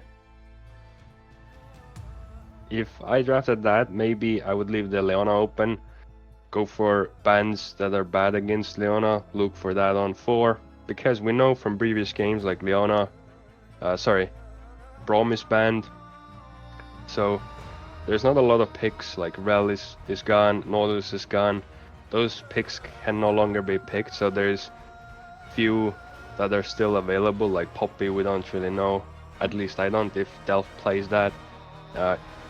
If you focus on the Leona direction, maybe take out Poppy, Alistar, leave the mid pick last. Like there's certain ways I would play it differently, just to try and get better results and make the game easier to play perhaps. But just to comment before, I think you wanted to ask something as well. But I'm actually really looking forward to the Syndra Echo, because Echo is an off-meta pick, but I remember when it was sometimes picked into Syndra, and then it always felt like a skill matchup, and also really reliant on junglers and supports, because you want to get the 2v2s, you want to get the roams in. I don't know how much Milia is going to be roaming, but still with like counter ganks, you can go for the shields, you can still turn certain fights, and then Thresh perhaps looking for some roams. Because if Echo gets ahead, like Syndra and even Corki, it's going to be really difficult to play for them. And if Syndra can neutralize the lane, Echo really needs to find angles later without having the pure damage to just burst someone low and then come back out with the ultimate. Mm-hmm. I don't actually I don't actually know how the Echo Syndra matchup entirely works. I thought Scatter of the Week, I mean, I know that A and G picked it into the Syndra presumably because it's a good matchup, but I thought Scatter of the Week should just nullify anything that Echo wants to do, because he does need to get within melee range to do that damage, unless he just does short bursts of damage, and even if he gets hit with Scatter of the Week, he just runs away afterwards. You can play around it a little bit, because Echo, obviously you wait for the Syndra to use the E, you can get poked with the Q a little bit, you obviously have the short the range difference, but you can try to play around it, pick your angles, go in at certain points, make the Syndra use it, maybe you can combine with the Skarner, because Syndra cannot really go for the aggressive trades with like the QE then have some damage, because she basically needs to save it. And in fights as well, when you have the Skarner Xante coming for you later on in the fights, then Echo might find an angle, go for the flank. Can still work really well in Echo's favor. Mm-hmm. Well, that is just about as much of this comp that we've analyzed as possible. I think the one thing like that I would be excited more than anything else to see is indeed how this Thresh is how this Thresh plans out. I've not gotten any stimulation. I'm repeated in a trap of my own words. The game hasn't started, unfortunately. There was a bit of a trouble making the game itself, which is why spectator delay is really long. But no worries. I see the light at the end of the tunnel myself here. I have it on my screen, and the game should be starting quite shortly. But personally, I'm most excited to see how this Thresh pick works out, because any Thresh player with their salt is an absolute spectacle to be able to cast. So Che, one final time, what's the most exciting thing that you would want to see out of this game? I want, as you said, actually, Thresh Milia matchup really interesting. I want to see the Thresh make plays, roam, but also protect the Smolder. I want explosiveness from the Echo Syndra matchup. And then I want to see who's the bigger carry, Gwen or Smolder. Mm-hmm. Thank you so much, Che. And finally, at long last, chat, rejoice with me. We appear to finally manage to get within game. And no, Within the loading screen. actually, there are at two very least. slight shocks here when looking at the game. I don't know if it showed up on stream just yet, but there is a first strike Syndra, probably to hit her spikes a little bit faster. I'm not sure how meta first strike is on Syndra. And most importantly, is this no info guy addicted? I mean, I thought I was an enjoyer, but Unsealed Spellbook on Milio reeks a little bit of fish. Also, just checking, is Ghosty here as well? Yes, I am very much here. Ghosty is still stuck in production. No, All good. wait, no. I Okay, Yeah. I was muted on Discord, but There we go. I wasn't muted on stream. I am here. I'm sorry. I was stuck in production, but I'm all good now. Yeah, I'm excited to hop into this game. Let's. I haven't heard really any final predictions from you and Shay, but you give me yours right now. Who's winning this game and taking the series? Oh my goodness, I've looked at these two comps for so long. I have absolutely no clue, but I What's your do gut feeling telling you? gut feeling. It's like this Thresh is just such a big wild card. I feel like so much of this game just does depend on what happens there. Yeah. When trading a little bit into the Cassante. Gut feeling, gut feeling, gut feeling. It still has to go to Vitagen. Like if they can play a lot better in their late game and they can have the same explosive early game, I think what they have is a lot easier to fix than ANG trying to figure out what objectives they want to go for and being stronger late game.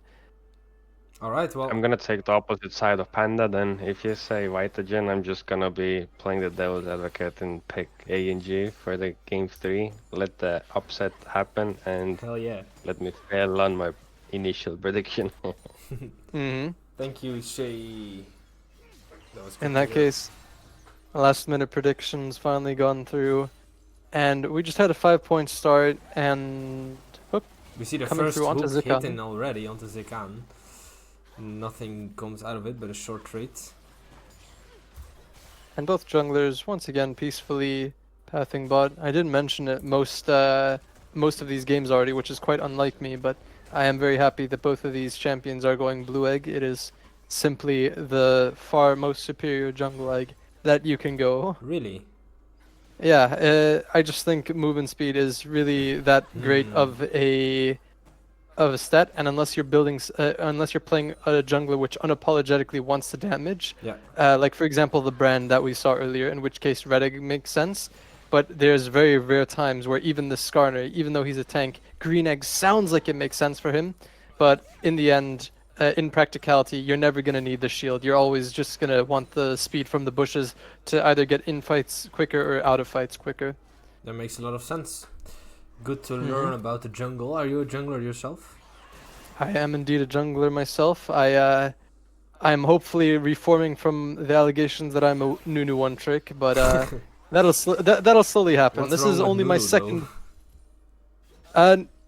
There isn't anything wrong with Nunu. I very much enjoy the champion, but it's just the mentality behind one tricking. I recently got into competitive myself, I see. and unfortunately, players do tend to notice when one player has most of Yes. their ranked games on the same champion. So it's my second year of competitive. As a Threshold goes down onto the Milio, and there is a Skarner there to support. Ishtal slams the no info straight into the wall. It goes down in a 1-for-1.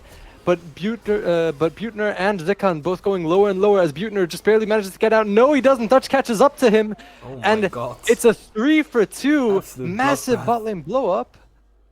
Yeah. And Vitagen get out on top. Oh my goodness. That It- was listen. an explosion of summoner spells everywhere. That Milio and Thresh It's survived 4 it for minutes. so long. Yeah, It's 4 minutes. You're right. This Dutch fellow, we said, oh yeah, this Dutch guy always has good early games. He has 2 kills! see- He has 2 kills, and he goes in again! We see another gank from him as he tries to find the Echo. Won't hit the W. But his audacious charge will follow up and hit the Echo. Echo flashes away, runs into the arms of Corki, but also a lantern put on the ground there by Delph.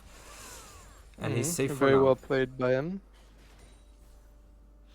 And it does appear that both junglers are going back for their second clear. Skarner just taking the top crab easy peasy.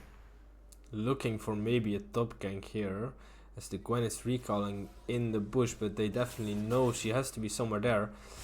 She dashes forward, very terrible from her, especially. Never mind, does manage to fancy feet her way out of the Ishtali impact. Yeah, the Ghost will Well make played it by her. easy to dodge the Skarner E, which is hard to turn in. But now the Gwen, it's a bit of a weird state to be in, because she has to push in the wave, but the Skarner will walk out of the lane and abandon his Cassante for now. So the wave will be pushed in and Gwen has a free base. I do think that does put Dutch in a lot better of a position, since he was slightly behind the Skarner on tempo, and off that one failed gank just means that Yes. yeah, Gwen doesn't have Ghost, but Cassante doesn't realistically have kill pressure on Gwen either. Has no info, going up for a lot of damage. Yeah, just the usual trading here. I don't think anything will really happen if a hook doesn't hit until then, as we do see the Xin Zhao invading the Raptors. Skarner spotting it, but it gets smited away before he can do anything Last about two mini it. Raptors do go his way though. As off of all this fighting going on in the early game, both junglers. Oh, There's a lot of fighting bot. The Thresh is ignited. Will live on 1 HP though, and the Corki goes low, but levels up at the last second. Oh, that's tragedy for Vitagen, for AG. But Zikon getting away with murder here. yep, The fight may be continuing, but no, maybe not. maybe not. not right now. Indeed, there's 3 men strong. He'll be here to pick up the wave. Maybe try and freeze it for the smolder. But I really hope that Milio doesn't walk up too far, as they do get a little bit of poke off still. It is a little bit unfortunate, because otherwise it would have been quite a clean dragon take. I do think Dutch is going to try and pick up the dragon anyway. No, he's going back to farming. And Captain and Jordy enjoying whatever top lane shenanigans is going on. Spectre's Cowl already built for Cassante. There's not really much better that you can build versus this Gwen.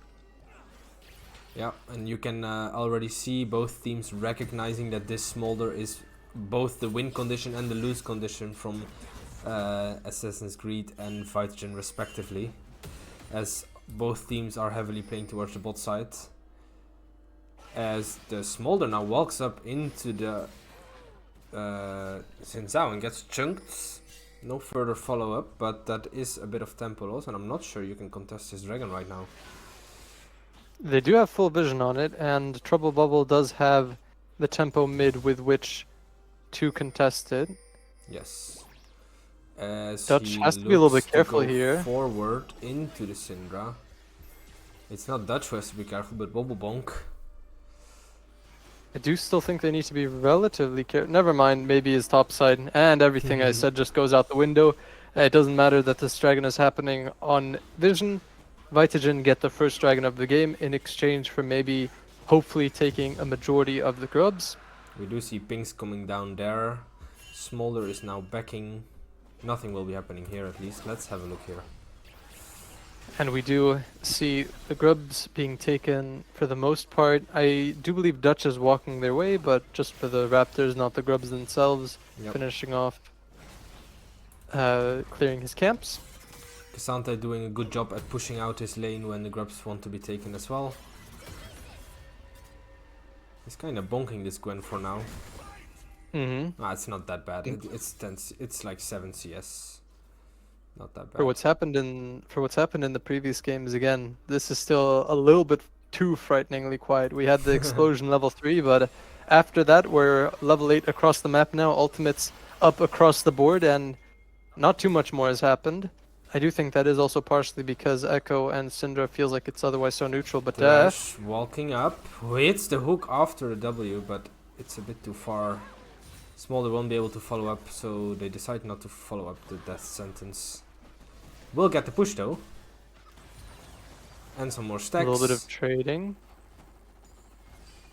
And if Butner's backing here, I would say that's a very good trade for the Smolder to be having. No, they push out a couple more waves. it is worth noting that Vitagen are very much happier with these trades if Butner doesn't back off the top of them, Ooh, a but good hook. No, gets Milio ulted immediately. And I think the Smolder is a bit too low to take an all-in anyway. would be a good idea, but or would have been a good hook, but doesn't quite reach there all the way. No, it hits, but As it got cleansed by Milio ult. As Milio playing football with this Thresh, we have this primordial being playing sports with this Ishtali child as Dutch, thinking about lane ganking here, just making sure that those front minions get taken out here, or maybe not. Perhaps This is just gonna be a covering a hard gank, lane from maybe. gank. But maybe is still there. And both junglers are situated for this gank. Once again, both teams playing for the bot lane heavily. Both junglers, there's so much tension here. As the Smolder ease forward, but there's a Xin Zhao waiting for you. The Crescent Guard comes out. He flashes after the Smolder, but the Thresh will hook. What a great hook to save the Smolder. The Skarner now drags the Xin Zhao back, but Thresh will die. It's a consolidation prize for Vitagen as the Cassante actually TPs in, gets a really nice unstoppable W, and another one ults in, flashes forward. Can he get a double kill? As Skarner does get the Xin Zhao in the end with a little bit of help from Smolder, but great response from AG. Showing what they do best, being able to TP at whatever fight they see. Yeah. It does mean the captain does get a bit of time with the top turret, but Trouble Bubble will be there to cover it, and this is really well played from AEG to recognize that that the fight was a little bit bad, but then Jordy TPing in and knowing that he can't be matched by Gwen due to having used TP earlier in the lane, or at the very least that's what I can see from the cooldowns Yep. on the UI. Yeah, it was the AG who initially started the fight, but then also initially withdrew from the fight. And then they restarted the fight when Cassante dropped in. And our mid laners, oi oi oi, they never learn, do they? They both pick up Dark Seal, and for as excited as I am for it, neither of these mid laners have yet to participate in any actual kills. So we will be keeping an eye on that, but I am 100% we'll see. sure we'll get our fair share of Magi stacks this game from... I'm not sure what side that, though. Looking already relatively even, but as we've discussed before, really difficult to gauge which team that would benefit more. Is there could we also get an occasional Smolder stack check? Let's see. Yes, sir. She's We are on currently looking at 104. 104. So I believe that's the first step, or the first power spike Smolder has. I forgot his breaking points. I know the final one to be 225. Yeah. So that it will be the final goal. Halfway there, well on his way. And Jordy, the proxy demon he is. The Echo goes forward very deep, takes tower shots, ults back, but okay, yeah, I mean there's not enough follow-up. Skarner now gets a good ult on Syndra. I'm not sure if there's any follow-up to that as Echo flashes forward, manages to execute the Syndra, and the rest of AG have arrived to push back this Xin Zhao. No kill found, but a good tempo play for AG. A little bit awkwardly played from Trouble Bubble, but I suppose I understand if he has his ult in his back pocket, and very unfortunate that Wobble only ulted after the time rewound, because that does mean that the ultimate dud did do a lot less damage. Yes, due to no execution damage. Oh, as we see Xin Zhao fighting mid and Trash.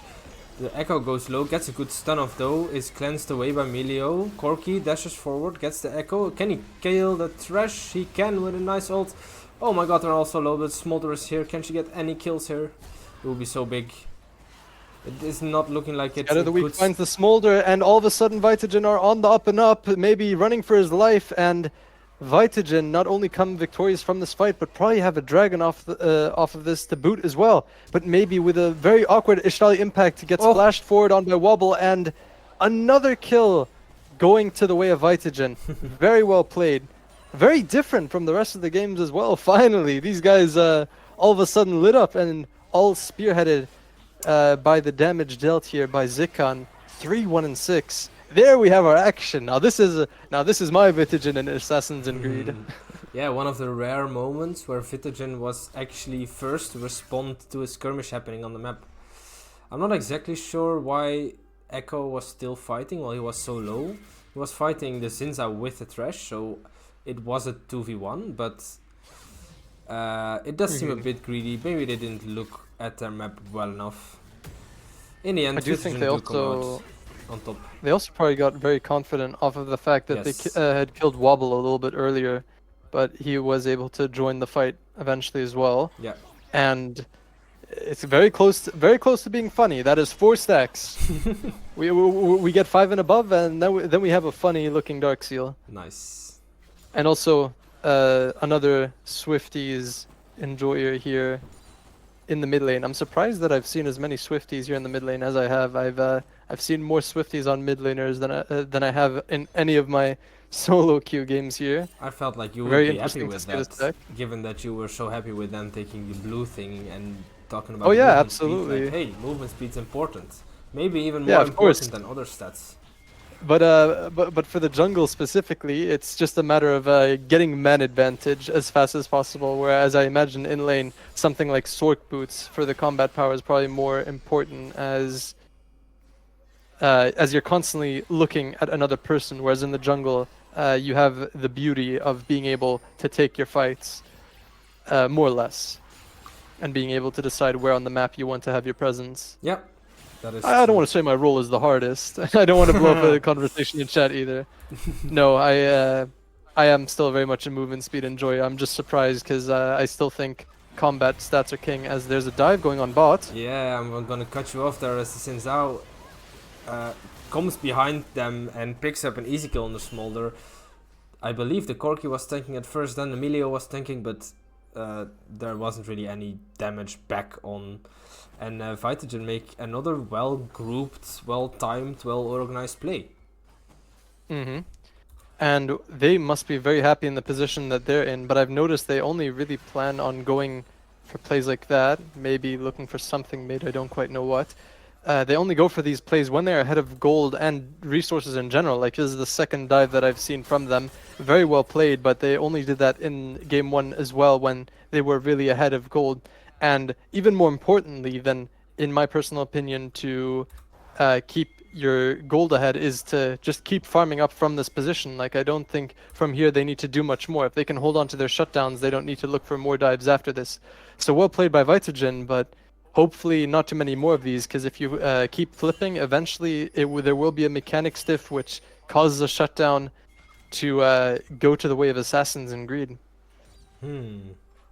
Yeah, and it's a story as old as all 3 games we've played today. The Dragons going over towards Vitagen, the early lead going over towards Vitagen. We're just gonna have to wait a few more minutes, because usually it breaks open right after third dragon, right? Right after Vitagen get that soul point, Then A and G come alive. Then A and G come alive, and they're like, wait a second, guys. Oh, hold up. There's a skirmish in the top lane, I believe, as the Cassante has taken the Gwen very low. Dutch is there to Goes follow all up, out. but the Crushing Guard has to come out. I'm not sure it's gonna do much. He has to just run away as his Gwen was already taken down. Yeah, and I think before that the turret went down. Oh, that's a insult spellbook barrier, so that's not a big deal. Swaps out for teleport. So I think it's just a matter of who gets the next objective, or no, A and G still require 2 more objectives to get the feat of objectives, as I don't see any of the red outlines. But hold on, I do want to spark one final discussion. Riftmaker first on Gwen, very interesting, especially looking at this Cassante's items. Jack showing Koenig this early, what a disaster. That are some big items. No Yeah. boots yet. I mean, I've, he doesn't need boots. I know Riftmaker is a very divisive item on Gwen, I know that some people swear by it being terrible, but more importantly, usually that's a discussion save for the second item, as a Rift Herald is being placed mid. Crashes into the Looks tier like- 2. Hook lands on Sinzao right as the tower goes down. Milio ults.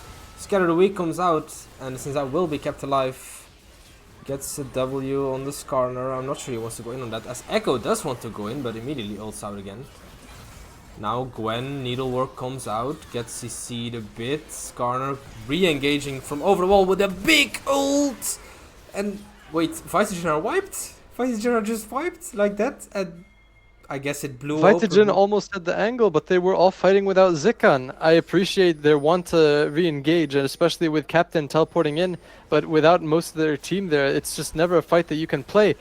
As Delph kept Zikan just barely around since Zikan was recalling on a ward, and that is...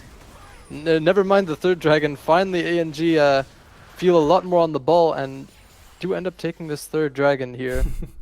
Yeah, it appears they've scaled into the game quicker than last two games. Mm-hmm. Although And actually, also, no, you see, it's about the timers. It's about the timers, Mhm. because last game we had 3 dragons killed at about 21 minutes already. And now, Ah, so that's Mhm. probably it. yeah.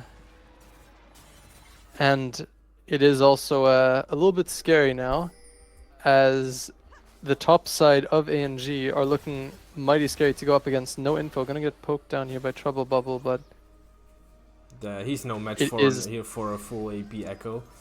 He'll get out Mm. of there. control board successfully defended, as no info will be scuttling back to mid. Yep, and we see Vitagen having to deal with a blown open map on their mid lane. They have no towers left there. While the tier 1 mid from AG is still standing strong. I'm really curious how Cassante got all that gold, and to me, at the very least, it seems that Kanik and Jack Show feel like really expensive items, and even though Gwen is ahead in CS, that is a almost 2k gold lead for Jordy in the top lane. I mean, Very I can surprising tell to you see, how but- this tower was almost completely whittled down by Jordy alone. That is also quite fair. All plates went Dutch- over to him, I think. Dutch can't look for something here, you're on a ward, bud. Yeah, and I don't think they have damage yet. This Cassandra is way too strong for them right now. The Gwen Mhm. is on 1.5 item. We also have 2 items for most champs in the game, aside from the Gwen. Unfortunate. And also, of course, the supports. So, Captain will have to do a lot more than... will have to do a lot more in general to find his way back into the game. Is Dutch a little bit out of Small position here? engage. I think he is. He still has the Crescent Guard. Pops it now. Smolder ease forward to keep in range, but he can just stay out of range actually and flashes out. Mm-hmm. As now ANG a lot more comfortable in this game than they have been in the previous early games. And yeah, Baron, another dragon coming up on the horizon, but even before then they've completely been mowing down towers, where, as I believe in the previous games, Vitagen at the very least had them beat on that. So whatever they've been learning across this game, Echo these games, they've been dashes doing very well. dashes forward, gets ulted, immediately ults out as well. Ooh, a big stun onto Smolder, but there's no follow-up, it's only Emilio. As Dutch gets caught out in the meantime, can Emilio save him? Oh, he will be saving himself. He runs away, Echo flashes forward, goes down. Corki is there to kill him in return though. But Corki also goes down to the Skarner CC, and it's once again a winning kill trade for AG. And I also believe I saw a cheeky execution line, so I do think that means Smolder has finally completely scaled up. Let's have a look, shall we? Yes. 237, the magic number has arrived, so it should only get better from ANG here as well. I don't know what happened this game.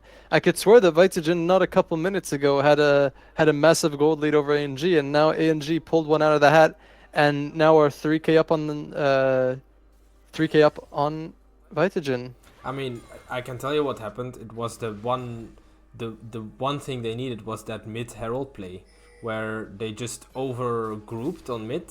They had 4 men pushing the first tier tower, then Dutch coming in with the herald, timing it as well that the first tower died as he was already like charging at the second tower, and they just get the second tower as well. Map blows open. There's no place for you to really be safe anymore as Vitagen, because now AG is just running around through mid lane, pushing waves and going into your jungle, and from there it just kind of snowballed out of the way. As there is a 500G shutdown on this Cassante, but if you're Vitagen, good luck ever whittling this guy down. Yeah, you're not killing him. TP If from Gwen. I'll be very impressed if they manage to kill him at all this game, as I believe it's a bit of a repeat of the previous team fight around this general area. I don't think you want this if you're Vitagen. They do have all 5 members here, but unfortunately this is kind of a symptom of the draft where they fell this far behind, and all of a sudden they don't really have as much of a solid engage as they'd want to. Yeah, I think as Vitagen you do want this, but you can't. Like, you want this as a 3rd dragon, you want a 4th dragon. But yeah, like, it's really hard to walk in now with the smolder being stacked up almost on 3 items. If they have nothing else, they and just at least this monster standing in front of them who doesn't really take damage. I do think they can potentially look for Baron counterplays like this, but yeah, no, they just waited way too long. Dutch is going in. You don't need to do that, Dutch. Save yourself while you can. Echo ults away out of danger. Thresh will be snipped down. Actually, the Gwen is doing massive work here. The Syndra will go down finally by an execution, but it's only a 1-for-1. It is mid for support, but the Smolder doesn't really have much HP to fight on. And it will be about equal this fight. Oh, maybe not. Have to be careful here. Maybe... Wait, Smolder walking up has to flash out. That was not where you wanted to go. As I'm a little bit surprised. I'm a little bit surprised about the script. It does feel a little bit weird that Vitagen were staying around after they had already taken Dragon, but they appear to have gotten just fine out of there with a 1-for-1, which usually does favor favor the team with the less gold. Apologies. Yeah. Brain is still all over the place. No worries. We're doing a long stream here. I had a point that I was gonna make, but I also forgot what point I was gonna make. Oh yeah, I was gonna say that the Gwen was carrying that last fight so hard. She got onto the Smolder, and then yeah, Smolder just had to get out of there. Just my hypothesis, but she does have the Nashor's Tooth now. I do think Nashor's Tooth is definitely a big spike in terms of what you can afford yourself in power. Very much so. As we and both teams entirely playing on the top side, and there's not much going on bot side. I mean, Vitagen can take the bot wave here because it is very much pushed into them, but Baron is just patiently waiting for either team to take them, and slowly A&G are building up the space to eventually take it. Yep. Let's take Not a breather more. currently. Yeah. Remember to stay hydrated this entire time. Yeah. I'm just gotta make sure I take my little sips of water. 285 stacks on Smolder. A&G slowly farming up more and more and more, and it really feels like this Smolder has put in so much work, even though Zikan does look like he has the better score line, as they are looking at the top tier 2 tower here. Yeah, it's primed for their taking. Echo is pushing out bot lane. And this Smolder poke is really... Yeah, exactly. Not much they can do. Actually, this Echo is melting this tower. What's going on here? He gets the tower, and I'm not sure Syndra can do anything about this inhib. Reinforcements will arrive though, as the Corki and the Emilio get here, and he won't even use ult. He'll just give his life for inhib. They do manage to get the top tier 2, so if nothing else, they do have a bunch of objectives off of Trouble Bubble giving up his life here. But now it is Skarner. on Vitagen to potentially look on ANG to take them down here, to chase them. Yes, indeed. But they get out just fine. Skarner Impale goes just wide onto Dutch. Dutch in a little bit of trouble here. Is he though? Oh, I do think he's getting very low. He is getting very low. Baron almost assisting on the takedown there. Dutch getting slowed. Cassante flashes in, dashes forward, but flashed away from by the Syndra. I think Vitagen are a bit too low to still fight this now. Dashes over the wall, makes sure he's completely okay, and all of a sudden ANG are just as fine as they were before with Echo and also I believe who was it that died before? Was it Wobble? Yeah, Syndra. Or Captain, since Captain's on bot wave. Both members that died on Vitagen and ANG are fine.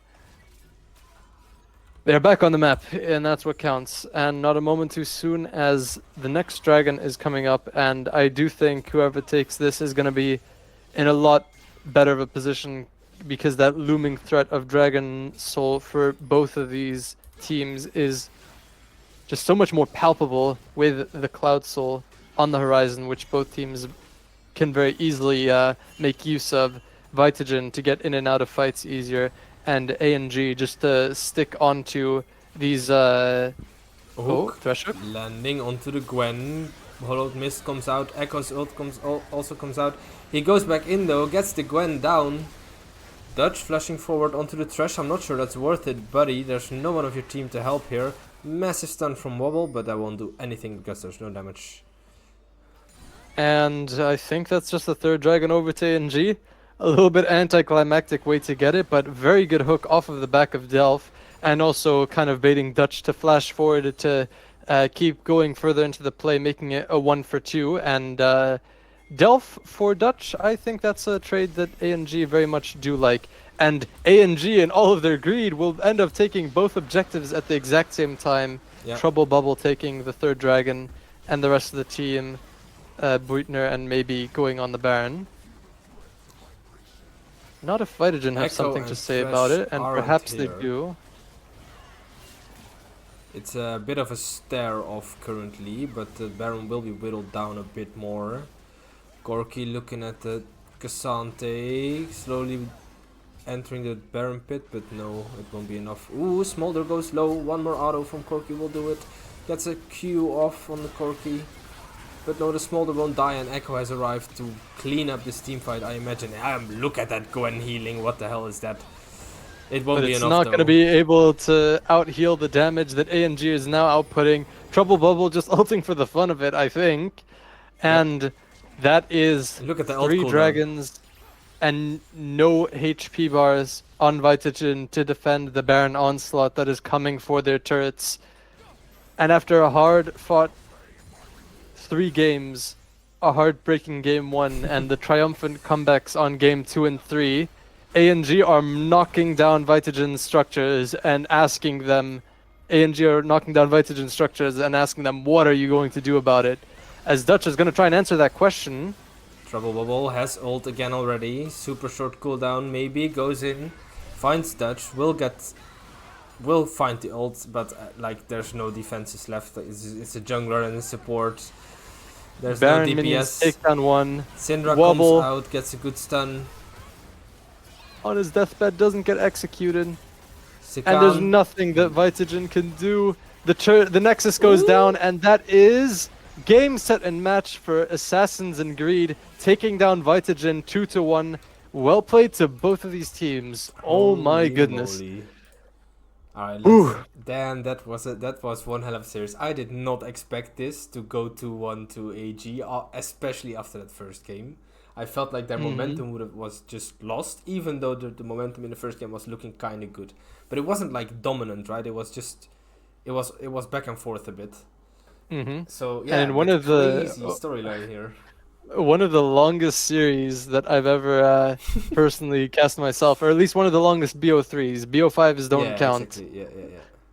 Very turbulent, but Assassins and Greed do manage to take down the remnants of the defending champions, if you will. I actually don't know how much of the previous winning team of Vitagen made it onto this team versus the other Vitagen team currently in SLE. But what does it matter? I want to congrats to Assassins and Greed on this victory, and let's bring back Che to see what he had to say about this game. Indeed. Welcome back, Shay. Are you here? Yeah, thank you very much. I don't think we're gonna have a winner's interview tonight, are we? Because it's been going so long. But first, credits to A&G pulling it back, like having a really tough game one in the sense that you had a power outage, you have to forfeit the game that you're making a comeback in that kind of feels winnable as well from that position. But I think we all know why Vitagen lost. It's because the longer it goes, old men, they're getting tired, so it's so late that they didn't really keep up for game 3. But That has to be it. yeah, I'm looking at this game. I had questions before the game, looking at the draft, and then somehow the game played out, and I have even more questions. Like, why aren't we playing towards Gwen when Gwen is our win condition? Like, how is Cassandra and Skarner getting ahead? Why is Xinzhao pathing bot towards the Milio? Then it's like the Smolder and Thresh are taking the early 3v3s or the 2v2s when we know Corki is going to outdamage them every single time. Like, the only reason it would work is if Xin path at top, and even then Corki and Milia can play safe, so the fights shouldn't really happen. And even then Corki gets ahead, gets to like 2-3 items, and we still don't really see Corki doing anything because, as I said before the game, it's like your carries need time to kill the front line. Sante got so far ahead, Skarner got so far ahead. Now you don't really have any pick potential.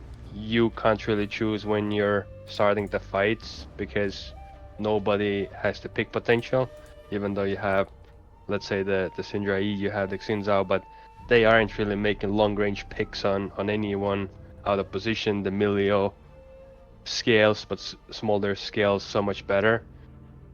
I'll be honest, like, I don't really like the second rotation and the way the series went. I feel like A&G kind of got better in every single game, made their adjustments. Vitagen didn't, and Yeah. we do see a 2-1 in AG's favor, deservedly. Yeah, and Mhm. I think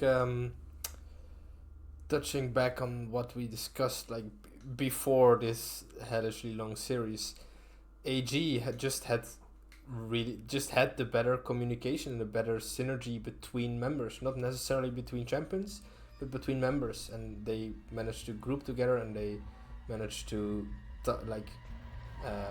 layer abilities better together, and it's definitely worked out in the end, even though there were some funky picks sprinkled in here and there.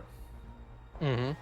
I've never seen a team this willing to invest TP or double TP into a bot side fight just to make sure they end up coming out winning on top of it. And it's a very commendable teamwork, especially being able to recognize in those pinch moments when it really matters to contest objectives that would otherwise allow Vitagen to take it away for the rest of the game. And who knows, maybe in that game 1, which was left off in such dramatic fashion, A&G would have been able to defend the Dragon Soul the entire way through, as we saw in game 2 and as we saw a little bit in game 3.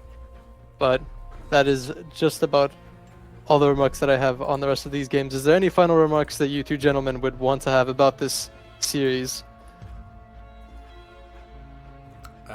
You know, the biggest takeaway for me is that Vitagen can be a top team, but they need to make certain improvements. Like, I see them fighting well. I see them having like really strong individual players in every single role. Like, they can draft like a Gwen top, they should be able to carry through that. Or I'm not quite sure why we didn't see the Rumble in a composition where we can perhaps pair it with some early aggressive picks, play for the fights. We know ANG likes that. I want Vitagen to take a step back and really like go over the drafts, go over the gameplay, because today it felt like both teams came here and they only pretty much fought, and then ANG was better at fighting, which Vitagen usually excels at or wins games through.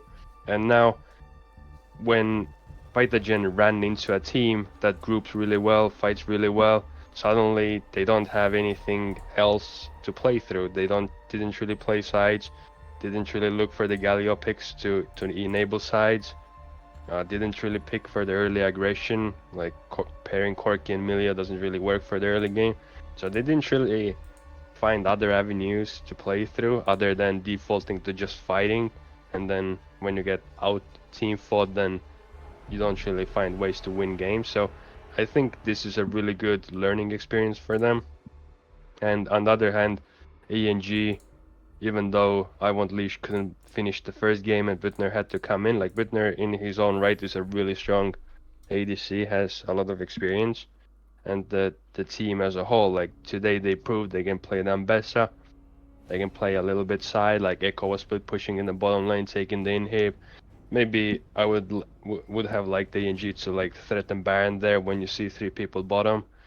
So certain macro movements can be less delayed or they can be more opportunistic in that sense, but still, like seeing the split push, seeing the groupings, seeing the objective contest and the setups, playing fights really well, I think they can be a strong contender for one of the top teams. Like today we saw them beat Vitagen, and moving forward they made a strong case today. Yeah. Mhm. Absolutely, and definitely something for both teams to learn. I was surprised because we also saw the wave of Vitagen favored guesses or predictions going into this. Any other thoughts from you, Ghosty, or are we just wrapping it up here? Oh, I'm just really happy that AG won. There's definitely nothing against Vitagen. I'm actually friends with people on the team, but after like just like doing the prep for the analyst desk, which wasn't a lot of prep, I was literally just looking at drafts. I took a liking to AG and the way they draft because it just seemed kind of random, and also in this series once again it was kind of random, and yeah, my heart just went there, and like I'm actually happy that they came out 2-1 on top against expectations, also my own. But yeah, so congrats to Assassin's Creed on their win. Good luck to Vitagen in their next games. I'm sure they have more to show than just this, given that they've already won 2 series, of course. And yeah, that's it. In for that me. case, I'm out of comments as well. This has been an exceedingly long BO3. Thank you for everyone who stuck with us until this far, everyone that I can see in chat. I have been Modly Panda. Che has been the analyst. Ghosty has been my co-caster and the production. And we wish all of you a good day, good night, and goodbye. Bye bye. See you. Good night.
く強く輝いて消えた